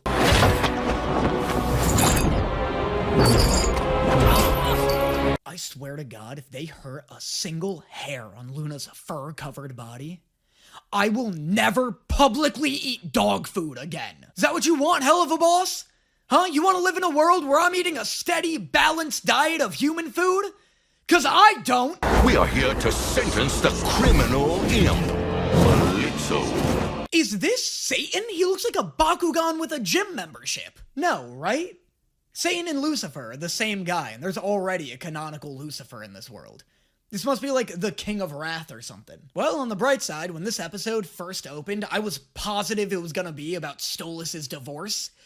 So this is honestly way better than that. Super happy to have been wrong about that one. Your Honor, speaking on behalf of my aggressively attractive sister. Sweetheart, speak on the behalf of your aggressively attractive self. Also, quit being so weird about your sister. Who, unlike a responsible and handsome goetic demon such as myself... There we go, Elsa, that's what I'm talking about. Gas yourself up, queen. Again, though, you gotta cool it with the incest. I love the look, love everything going on here. You're gonna slay at the next Narnia convention, but cool it with that shit. That isn't what happened! Satan, sorry. Oh my god, it is Satan! I didn't know that was a different guy! Wait. Where is Stolas anyway? Can't he speak on this himself? Oh, don't bring Stolas into this. Leave him be. He's probably just at home watching his stories. You know how he loves his stories. Well, perhaps we should ask... the Hitman himself! Quit giving Stryker screen time. This dude sucks at what he does. He's the worst. This is a show full of assassins, and he's the only one incapable of killing anybody. None of the characters are even intimidated by him anymore. They all just want to fuck him. If I wanted to kill Stolas, I would have done it my fucking self! That's such a good point. I don't know why everybody's so shocked about this. If you wanted Stolas dead, he would have sent one of his super competent assassin employees instead of a walking sex joke. I've met this little imp dude before. He's a real wild card, but he's a lot of fun. I cannot believe they got Kesha back for this. I thought we'd never see this character again. Also, suck a dick! Why don't you pass on back to your mutt? Hey guys, kind of a trial going on here. Maybe want to take this food fight somewhere else. You should have remained in your place, imp. He was literally minding his own business at his own office, and you two have never met before. I get it though. This guy's just racist against imps. And it is honestly nice to see this show finally taking its themes of classism seriously. Hey, jury! No texting while being the jury! Imagine if the jury was allowed to get texts from people watching the case happen live on TV. That would be insane.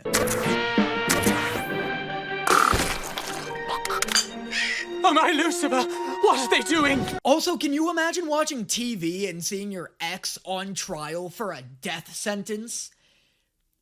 That would be awesome. Dude, I would be the first one texting the jury like, whatever she did it! Blitz, just... Moxxie, stop. Blitz, I can't let you. This big red bitch never planned on hearing us out. This is a crazy culmination of this show's classism themes. Like, seriously this time? It's crazy that Blitz is, like, taking on the government right now. Like, this is embarrassing to say, but I never thought the show would take its themes of classism this seriously. Just... Muzzled Luna is wild, by the way. Haven't mentioned it yet, but it's for sure been on my mind. I love you guys. No, right? Like, obviously no. 0 chance Blitz dies, right? Oh, Stwubby saved him! I am about to explain everything in the only way I know how. Do it in song! Song! I came down just as soon as I heard of the imp stood accused of a devilish crime. It sounds like a parody of What's This from Nightmare Before Christmas, doesn't it? Or something. It's maybe not that specifically, but it sounds like some other song that also sings in like a walking down steps kind of melody. Do do do do do do do do do do do. You know, like that kind of vibe. Some kind of mastermind, a mind behind the plan. What is this? I love this. I love how weirdly theatrical it is. God, he's the perfect character, isn't he? This is such a weird bit for him to do mid-court. I love how he's just like really feeling the drama of this scene.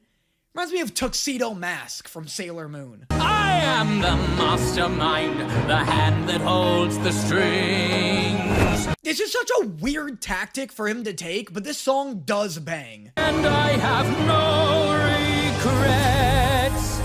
I have regrets. See, having a manic episode right now, this is such a random and bipolar song. Well, isn't that adorable? Please chime in with a sinister verse. I am the mastermind, and here... Yes! God, who said fan service had nipples attached to it? Use your powers! Do something! Stolas! Let me back in! Is Stolas gonna get executed? Because no. Right? For some reason, I kind of buy this more than I buy Blitz getting executed. There is a 4% chance that Stolas is executed.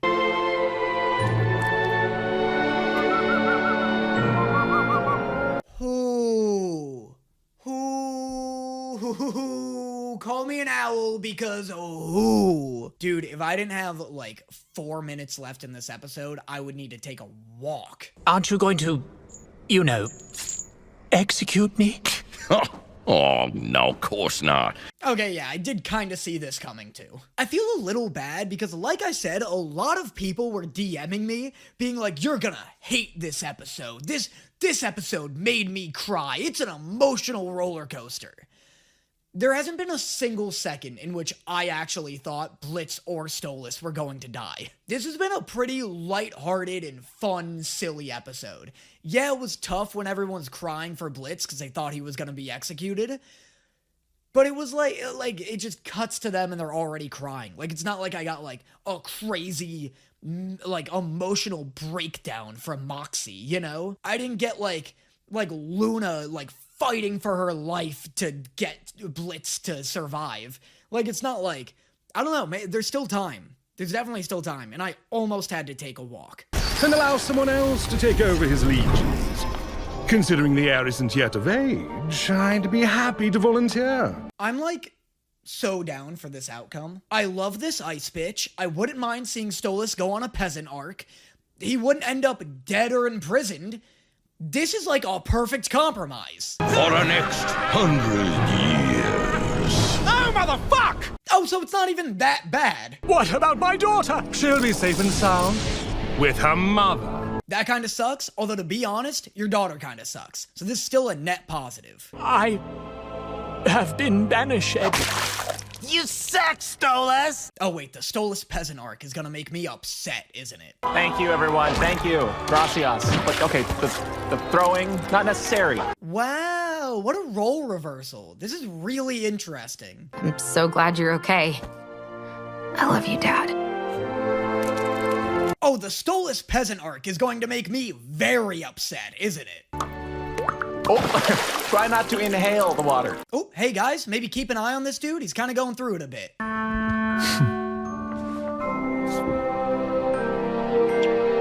Oh, nice, and they don't fuck. What a happy ending. I really don't know what you guys were talking about. This is such a positive ending. This is such a positive forwarding of this plot. Stolas being banished and, like, dropped down to the status of a peasant is, like, such a good alternative to him dying.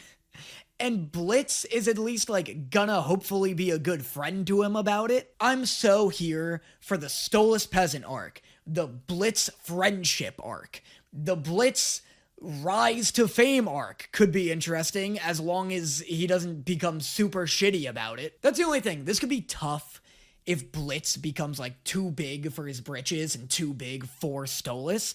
I'm hoping that since we're still currently on the Blitz redemption arc, he keeps this energy where he's like, you know what? I deserve this fame, but it's not going to change me or my relationship with Stolas. It'll obviously, like, change him a little because that's funny and because it, like, is in line with Blitz's personality. But I would love to see Blitz start to be shitty to everybody but Stolas. Like, I think that would be a great step in his redemption where he's like, he can, like, for whatever reason, seeing Stolas allows him to cut through the bullshit. I just realized those interns never show up again, so that was weird. That's all I have to say on them. Yeah, good outcome. I think it's gonna be a really interesting direction for the plot to take because it really was a point of no return. Blitz didn't go to jail, but I think his business is over. Probably. Stolas is no longer, like, a noble. What's-her-face's sister, Bitchface's sister, Bitchface's brother, my bad, now runs Stolas' empire. They're probably fucking. Just real cool, interesting plot developments going on. and no one was that hurt. That's what's great. I mean, like, Stolas has gone through way worse than this. It just felt fast. You know, I feel like the episodes are usually like 28 minutes. I feel like any of the moments that could have really gotten me to be emotional were too fast. Again, when Blitz was on trial, there was like never a moment in which they tricked me into thinking he was actually gonna be beheaded. Stolas, very briefly, but like that was even shorter. It'd be cool if they really milked it, where like they made Moxxie and Millie and Luna like say some shit to Blitz before he went up on the chopping block that they never would say to him otherwise, because they think he's going to die. Otherwise, good episode. Definitely not like the best of the season. Probably, I think, the worst of this second half of the season.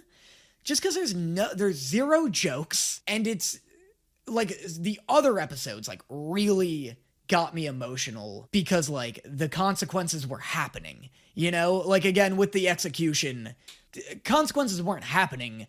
There were threats of consequences, and I called the show's bluff. Me saying this is the worst episode of the second half of the season isn't to say it's a bad episode. It's not. The song's great. Am I gonna remember any moments from this episode moving forward? Probably not. It's a very necessary, plot-heavy episode that's not funny at all and not that emotional, but it sets up a lot of exciting stuff. That's probably going to be a pretty controversial opinion. I hope the jokes in this video make up for the fact that I didn't give the reaction I think a lot of you wanted. But I'll probably do a live stream discussing this episode, either this week or next week. So hop on that and feel free to call me a dumbass if your heart so feels inclined. And I will see you guys next time. I'm here! I'm still here! Ha! You thought you could just drop a new Helluva boss the literal day I'm supposed to fly back to Connecticut? Well, you're right, but it's not gonna stop me! I would rather watch my plane crash in Montana and drag its wreckage and all of its inhabitants back to Los Angeles before I ever miss another episode. My emails and DMs have become an absolute cesspit because of you. But if you're gonna haunt me, Fizzy, then you better believe that I'm gonna haunt you right back. We're watching the Season 2 finale of Helluva Boss today, which is also a Christmas special. Isn't that delightful? This is it. This is how I have to spend my last couple of hours in Los Angeles. Not spending it with friends, not buying last-minute Christmas gifts, screaming about cartoons. Fine, let's do it, baby.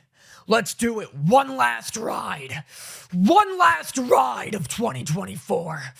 Come on! Well, good morning there, Prince Sleeps a Lot. Did you sleep well, Big Bird? God, Fizzy loves a slutty little whore, doesn't she? Fizzy loves seeing a skinny dude waking up in a slutty little off-the-shoulder tee, doesn't she? This is the exact same way we saw Fizzaroli and Osmodius start their morning. Why are the necklines in hell so big? What is everybody wearing, hand-me-downs from Squidward? My Blitz, ooh, you sure have a lot of horses. Is there a story behind that? Oh my god, what are you doing? Stop this line of questioning immediately. Don't ask questions you don't want the answers to, bud. That's like rule 1 of being a peasant. There is, but it's way too long and way too traumatic. Zero chance this story is actually long and traumatic. Dude 100% just wants to fuck horses. The only thing long and traumatic about this horse fetish is the size of the horse penis you're trying to ride. Okay. The mug on the table says, yes, I really do need these horses. And now I'm starting to feel like this is a personal attack at me specifically. I feel like Fizzy is baiting me into being insensitive about this horse obsession before revealing something actually traumatic. I don't know what you eat, so I just made a little of everything in hopes that something works for you. Okay, well, he doesn't eat any of this shit. You got any rats lying around? I dine on a custom diet prepared by my waiting staff, full of essential nutrients and freshly prepared rarities such as roasted vole or... I've seen you eat like 3 times, Stolas, and every time it's been rats. Who are you trying to impress here? Nice. Anything that I can get that's affordable? Maybe some rats? Let's go, baby! We're back to the basics! Dude, honestly, you know what? I'm gonna take this brag. Nobody knows Stolas like I do. Nobody knows Stolas better than I know Stolas. Where's your phone? Sorry, sweetie. No talking to that deadbeat.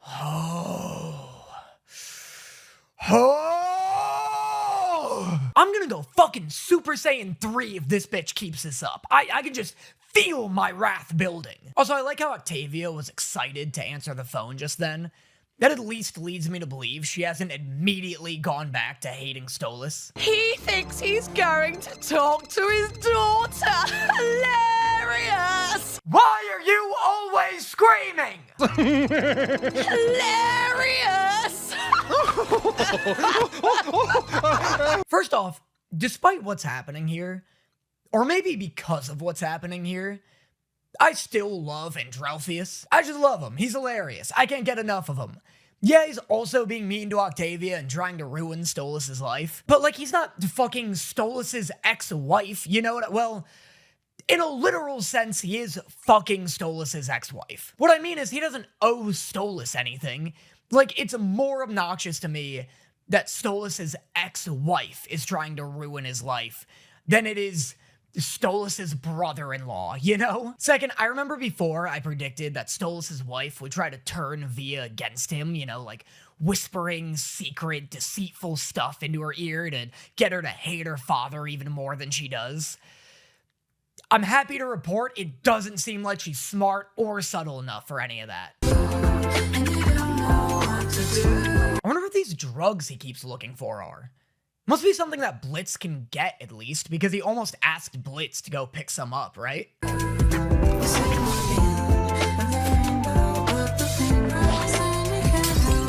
Nice, dude. This is exactly what I wanted. This is the exact peasant arc I was hoping for. It's funny enough that it doesn't make me sad to watch. I remember a lot of people in the last video commented about how, like, they were like, I thought you'd hate this episode because it ends with Stolas being upset. The show has to do a little more than make Stolas upset to make me upset. You know what I mean? Like, all of this is framed in a cute and funny enough way that it's not deeply traumatic to me. And also, Blitz is defending Stolas with every bone in his body, which is also awesome. Like, all of this, if we have to do a peasant arc, all of this is, like, falling into place to become my ideal version of it. Each of those fits was more fire than the previous. Please make early 2000s Beastie Boy Stolas his new default look. Oh my god, these looks are even better! They had him dressed like fucking Dazai in one of them! You are literally the only one who needs to adhere to that. And that's detention, Mox. Millie, punch him. Oh. God, I want Millie to be my wife so bad. Maybe I should ask my girlfriend to start hitting me more. It's too many kisses with that girl. What's a fella gotta do to get punched around here? Happy sins, Miss Mox. Now, Looney, Stolas wants to learn how to secretate, so show him how it's done. This is literally the best possible job for Stolas. What a great idea. What a great idea to have the most well-spoken guy in the office man the telephone. You could use a little money coming in, right? Money coming in? Oh, lords. I'm poor now. Wow, it took like 12 hours for that to finally sink in. That's how you know it's traumatic. We can kill your asshole. Immediately. Just bring it here. Thank you. Good day, ma'am. You did great, buddy! You said you could kill someone immediately? Oh no, this is like the hottest character yet. What are you doing to me, Viv? Why is every character in this show thicker and meaner than the previous? Was this show funded by the thick bitches of America Society? I can't stand the idea of my fucking ex-husband enjoying this sacred holiday with my daughters. Ex-husband, you say? Oh, my heavens. Well, I can't stand the idea of breathing another breath of air that isn't filtered through your tits. So maybe we can help each other out here. Isn't that what this business does? He doesn't deserve to live that heinous lifestyle and poison my daughters with it. Oh, don't make the sexy lady homophobic. I've got like 40 more minutes worth of simp left in me. Maybe he deserves it. Selfish men like him don't deserve to live. Thank God they made Stolas funny this episode, because if he weren't making me laugh, he'd definitely be making me cry. He's been trying to call her all fucking month and it's hilarious!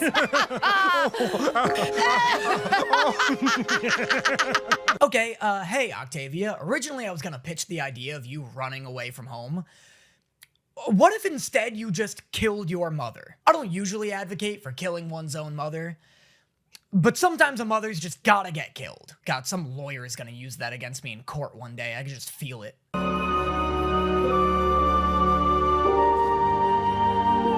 Is Octavia's actress being paid by the fucking word? Why hasn't she said anything in the last 2 episodes? Mastermind has a really weird moment where you can see Octavia crying into her mother's chest, and instead of, like, making a crying sound, they use a weird, like, squeaky sound effect. She does a weird, like, squeak whimper, but not one that, like, a human actor would make. And at the time, I was like, oh, that was weird, but maybe they just couldn't get her to record in time.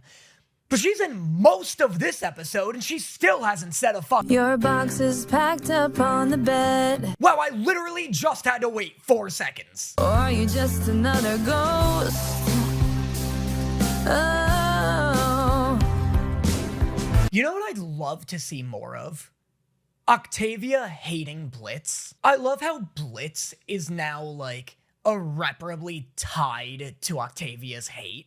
Like, even when she has moments where she forgives Stolas for following his heart, Blitz still appears in her mind as this, like, I was gonna say demon, but, like, fucking duh. But you know what I mean? Like, even when Octavia finds herself forgiving Stolas, she can't help but feeling haunted by Blitz. Like, she can't bring herself to forgive him. I like it. I like how Octavia's hatred and Blitz are now, like, inseparably intertwined. And did our time mean nothing to you? Were you bluffing all along? Ugh, and here's where it gets annoying again. Did you lie to me? Did our time mean nothing to you? She's just so repetitive. I get that she's a teenager, and these are feelings that teenagers have when their parents are going through a divorce. But she's also had and gotten over these feelings 2 times already. I don't think the problem is that she's a teenager. I think the problem is her short-term memory loss. She just isn't evolving or moving forward in any capacity. This song is dope, it's catchy, and it's sung really well, but it's not saying anything new. Her character is so stagnant and one note. What is Octavia like? What does she like to do? Other than sing, which I'll remind you, literally every character in this show already likes to do. The only thing we know about Octavia is that she hates her dad. We even had a whole episode where she ran away from home and didn't learn anything new about her actual personality. If she was like an actual 3-dimensional character with other wants and interests, then I'd be fine with her. But she's not. She's just here to whine. I will be okay, though I'll never be the same. Excuse me, everybody, as I climb onto my bicycle here and, backpedal a little. That's kind of a good line.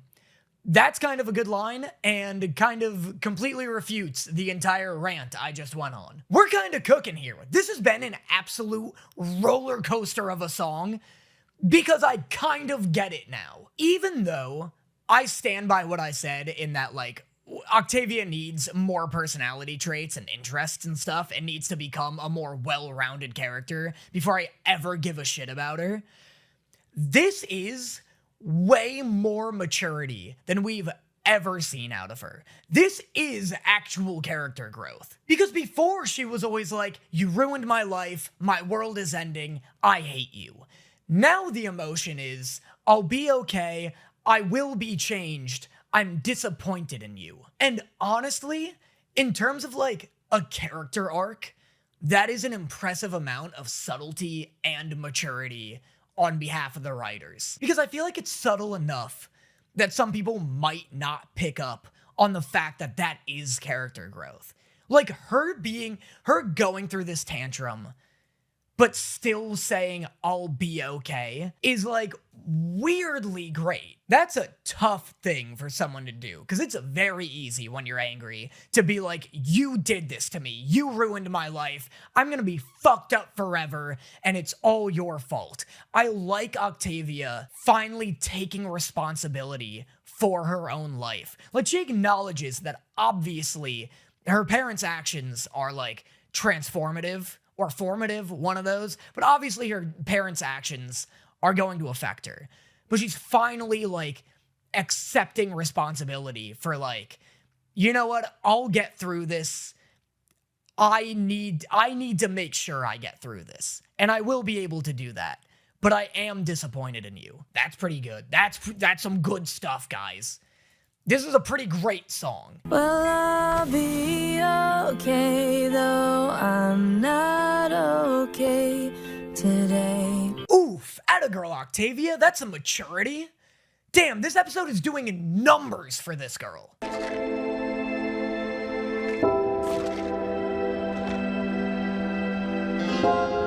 Why does Stolas have a fucking surplus of antidepressants?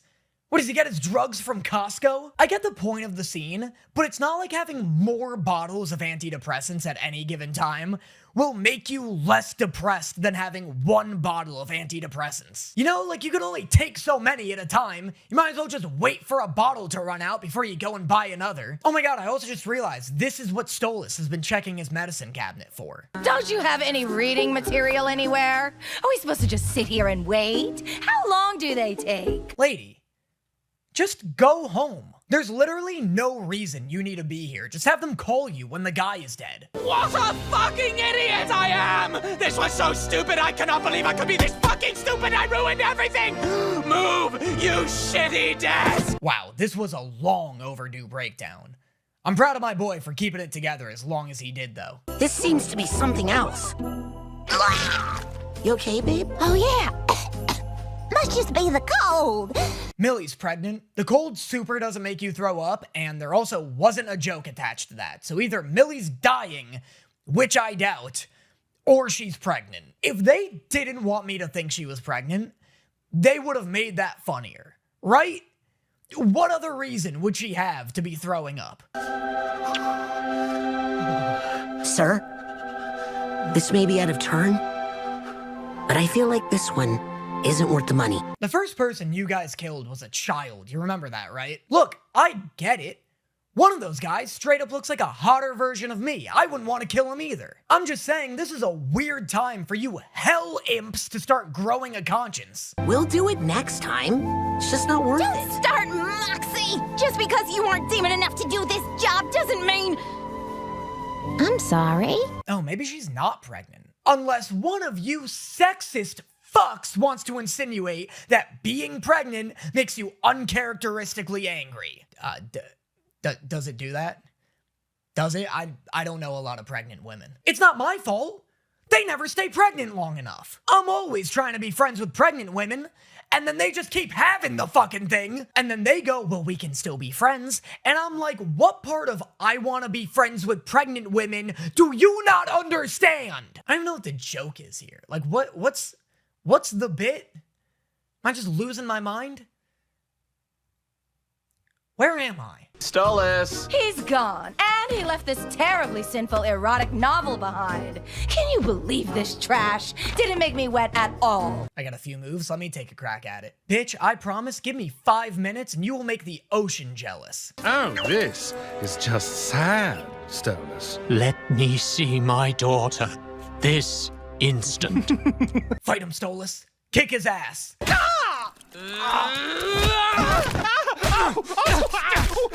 Oh my god, I didn't think he'd actually do it! I feel like this show is radically overestimating how angry I am at Adrolphius, though. I still love this guy. It's his ex-wife I can't stand. Bash her face in.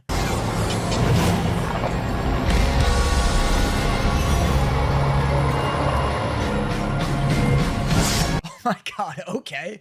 This is so hype. I'm so down for this boss battle. Shall be damned. You are dead for that! Do it, pussy. Oh. Dude, Me mateys? Consider me timbers? Thoroughly shivered. Stolas? How about you come steal this dick if you're gonna keep talking to me that way? Are you sure your name is Stolas and not Rain Whispers? Because I'm sopping wet and your voice is like ASMR to my ears. Really think you can do anything to me? A Marquis of Hell?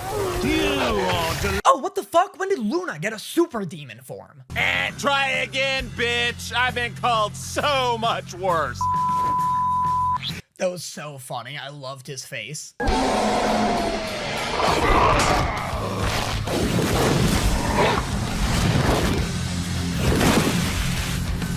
Oh, that's fucking awesome! She's like a Digimon! Am I the only one who still thinks she looks hot? No, not in the way that, like, makes me a furry. Like, in the way that Absol is hot. No, like in the way that Spirit the Horse is hot. I am not a furry! Kids, baby! You are so fucking hot right now. This is a fucking feast for the ASMR community. My For You page is gonna be absolutely soiled with edits of these quotes. This is fun! All right, sweetie, cover me. The prince's knight needs his sword. The prince's knight needs his sword? Moxxie, what? Why are you flirting with Blitz right now? Why are you flirting with Blitz in the way an ambiguously gay anime character flirts with their rival? What are you, Vanitas? You've just risked your life to save mine. Well, so did you.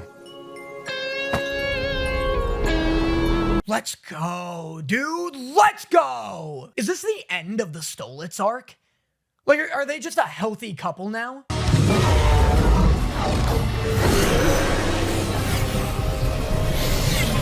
Wow, okay, super didn't know you could do that. My brave, powerful girl, I am so proud of you. You lied to me. What? You lied to me! Okay, Octavia. Okay, I will let you do this for literally 2 minutes.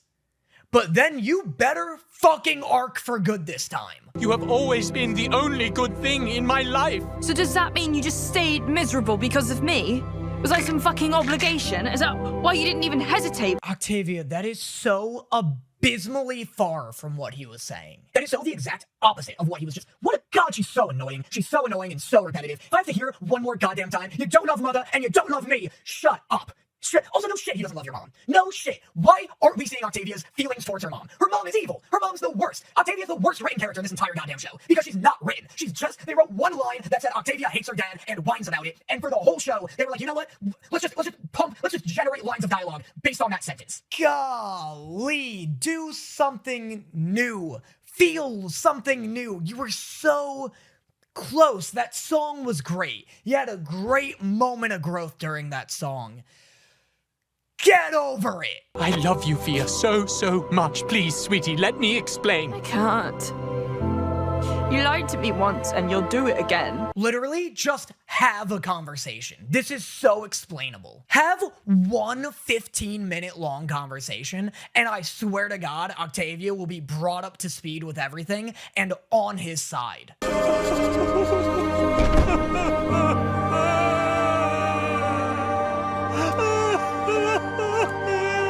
See, I'd feel more sad about this if I weren't so happy about the prospect of never seeing Octavia again. This is like almost a net positive in my eyes. And I know there are a bunch of Octavia fans out there, and I know I was doing so well. I was doing so well until this portion of the video, and now I've pissed everyone off.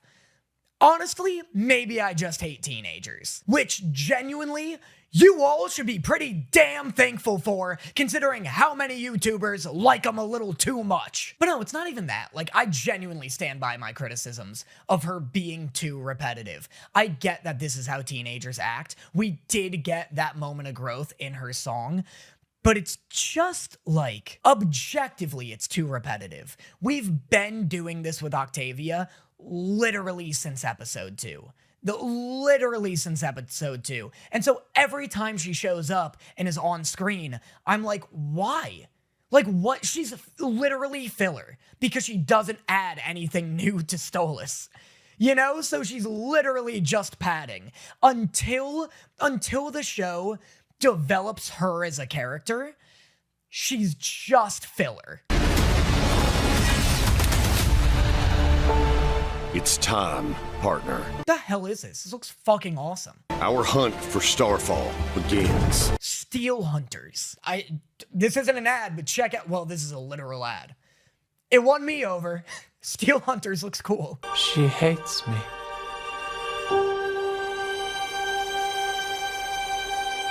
Good consoling, Blitz. You always know just what to say. I think I'll pass, but thank you.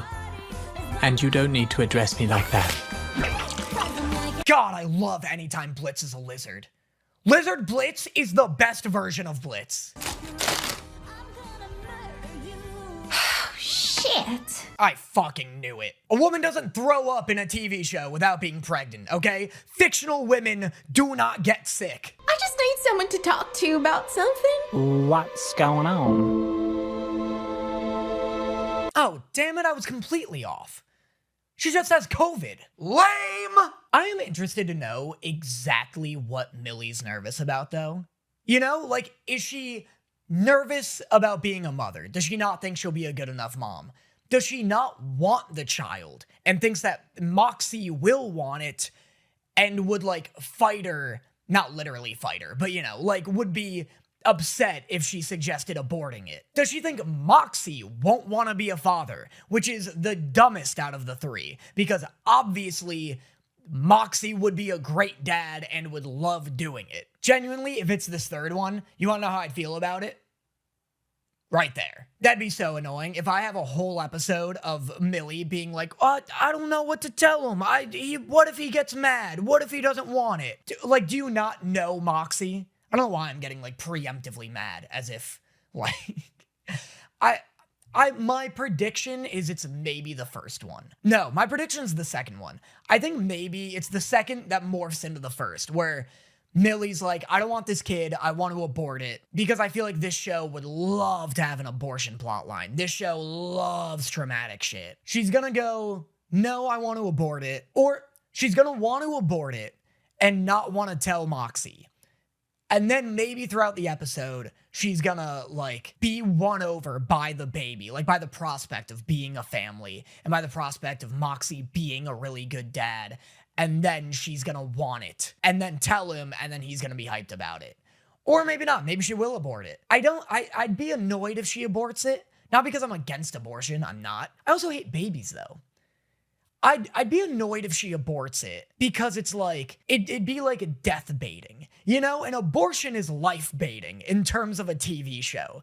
Don't be like, oh, she's gonna have a kid, it's gonna change their dynamic, it's gonna introduce this whole new character, and then be like, actually, never mind, everything goes back to normal, it's fine. But at the same time, I do kind of hate when shows introduce a baby, because babies literally, like, can't do anything. Like when Breaking Bad introduced a baby, and it's like, why? Like, oh, can't wait for Hope to be my new favorite character. But obviously, this is a cartoon about devils. They can make the baby interesting. I'm pro baby in this regard, because otherwise it's like, this will just be a waste of time. And then, you know, the baby won't happen. You just gotta give her time. Blitz, she's gone. For 100 years, she's gone. Low-key hyped for this possible 100-year time skip. I'd love to see a 100-year time skip and Octavia's like the human equivalent of 30, and Stolas is trying to reconnect with her now that he's like missed her entire like teenage life. That'd be really interesting and cool. And also it'd give me a nice refresh on Octavia's character. What are you doing? Well, I can't fucking dance with you without, come here, getting inventive. Adorable. Until you're here at last. I imagine we look ridiculous right now. You look adorable. I mean, look at me, I'm like 4 feet tall, and you're like the size of one of those really very tall horses. Unpack your horse trauma. I guess you were just creative. Only as creative as you were flexible. Oh, the perfect laugh. Mary sins mess. Truer love is hard to find. Oh, the perfect hug. I love that this ends on a hug. That's so sweet. What I really think the Stolas arc is complete. It's now a circle. And I like the way it ended. I feel like Blitz is thoroughly redeemed. This whole episode and the last, he was doing nothing but selfless shit, and he had opportunities to be selfish, but he wasn't. He's just invested in Stolas in a way that's believable. It doesn't feel out of character. What a great episode. What a great season finale. Like, this was a fulfilling, good season finale. Or great, even. I like this a lot more than the previous episode. It's also not very funny. There are a few really funny moments in it, for sure. I like when they're shouting hilarious at each other. That's really good. There was a bit with Millie's sister that was funny. It was just engaging. Also, 29 minutes.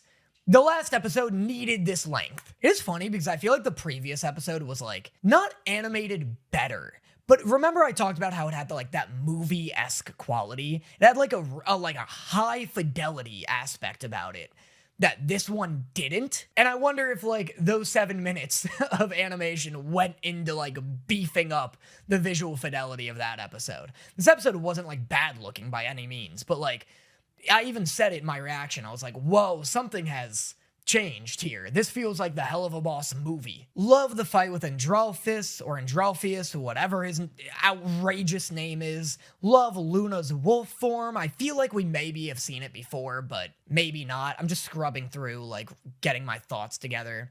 Millie's pregnant. That I literally saw the second she threw up. I saw that coming instantaneously.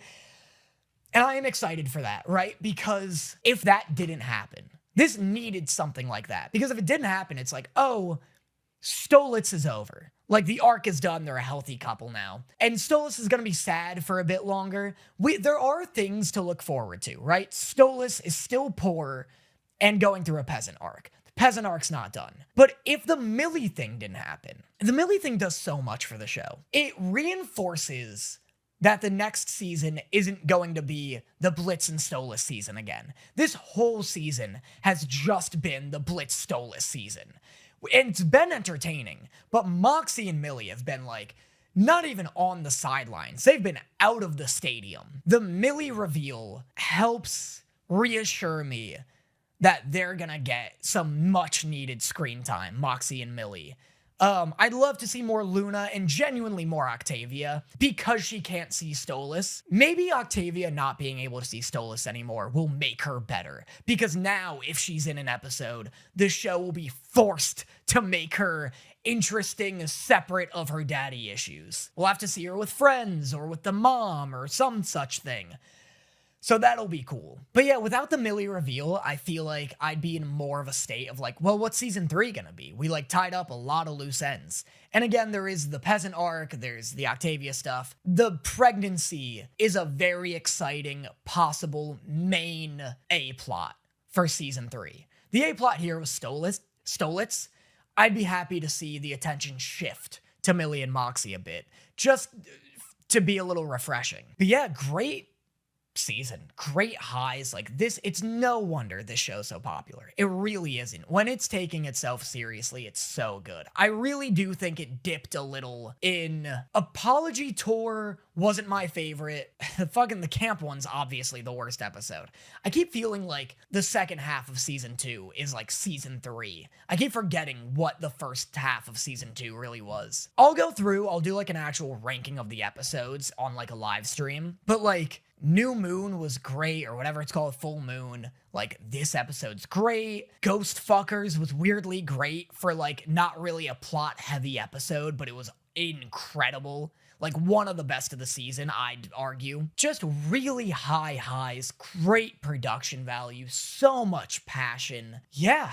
I don't know when the live stream for this will be because I'm literally about to catch a flight home for the holidays. And then I'm going to take a bit of a break from uploading for, like, 1 to 2 to 3 weeks, somewhere between then, you know? That's not me being like, oh, it's definitely 3 weeks. I literally don't know. It'll either be like, you won't get videos for 1 weekend, maybe 2, maybe 3. We'll see how much decompressing I need. But I'll do live streams, I'll put out compilations. This will be irrelevant, literally the 2nd January's done, so I don't know I'm hanging on it. Anyway, let me know in the comments what you'd like to see me react to next, and I will see you guys next time.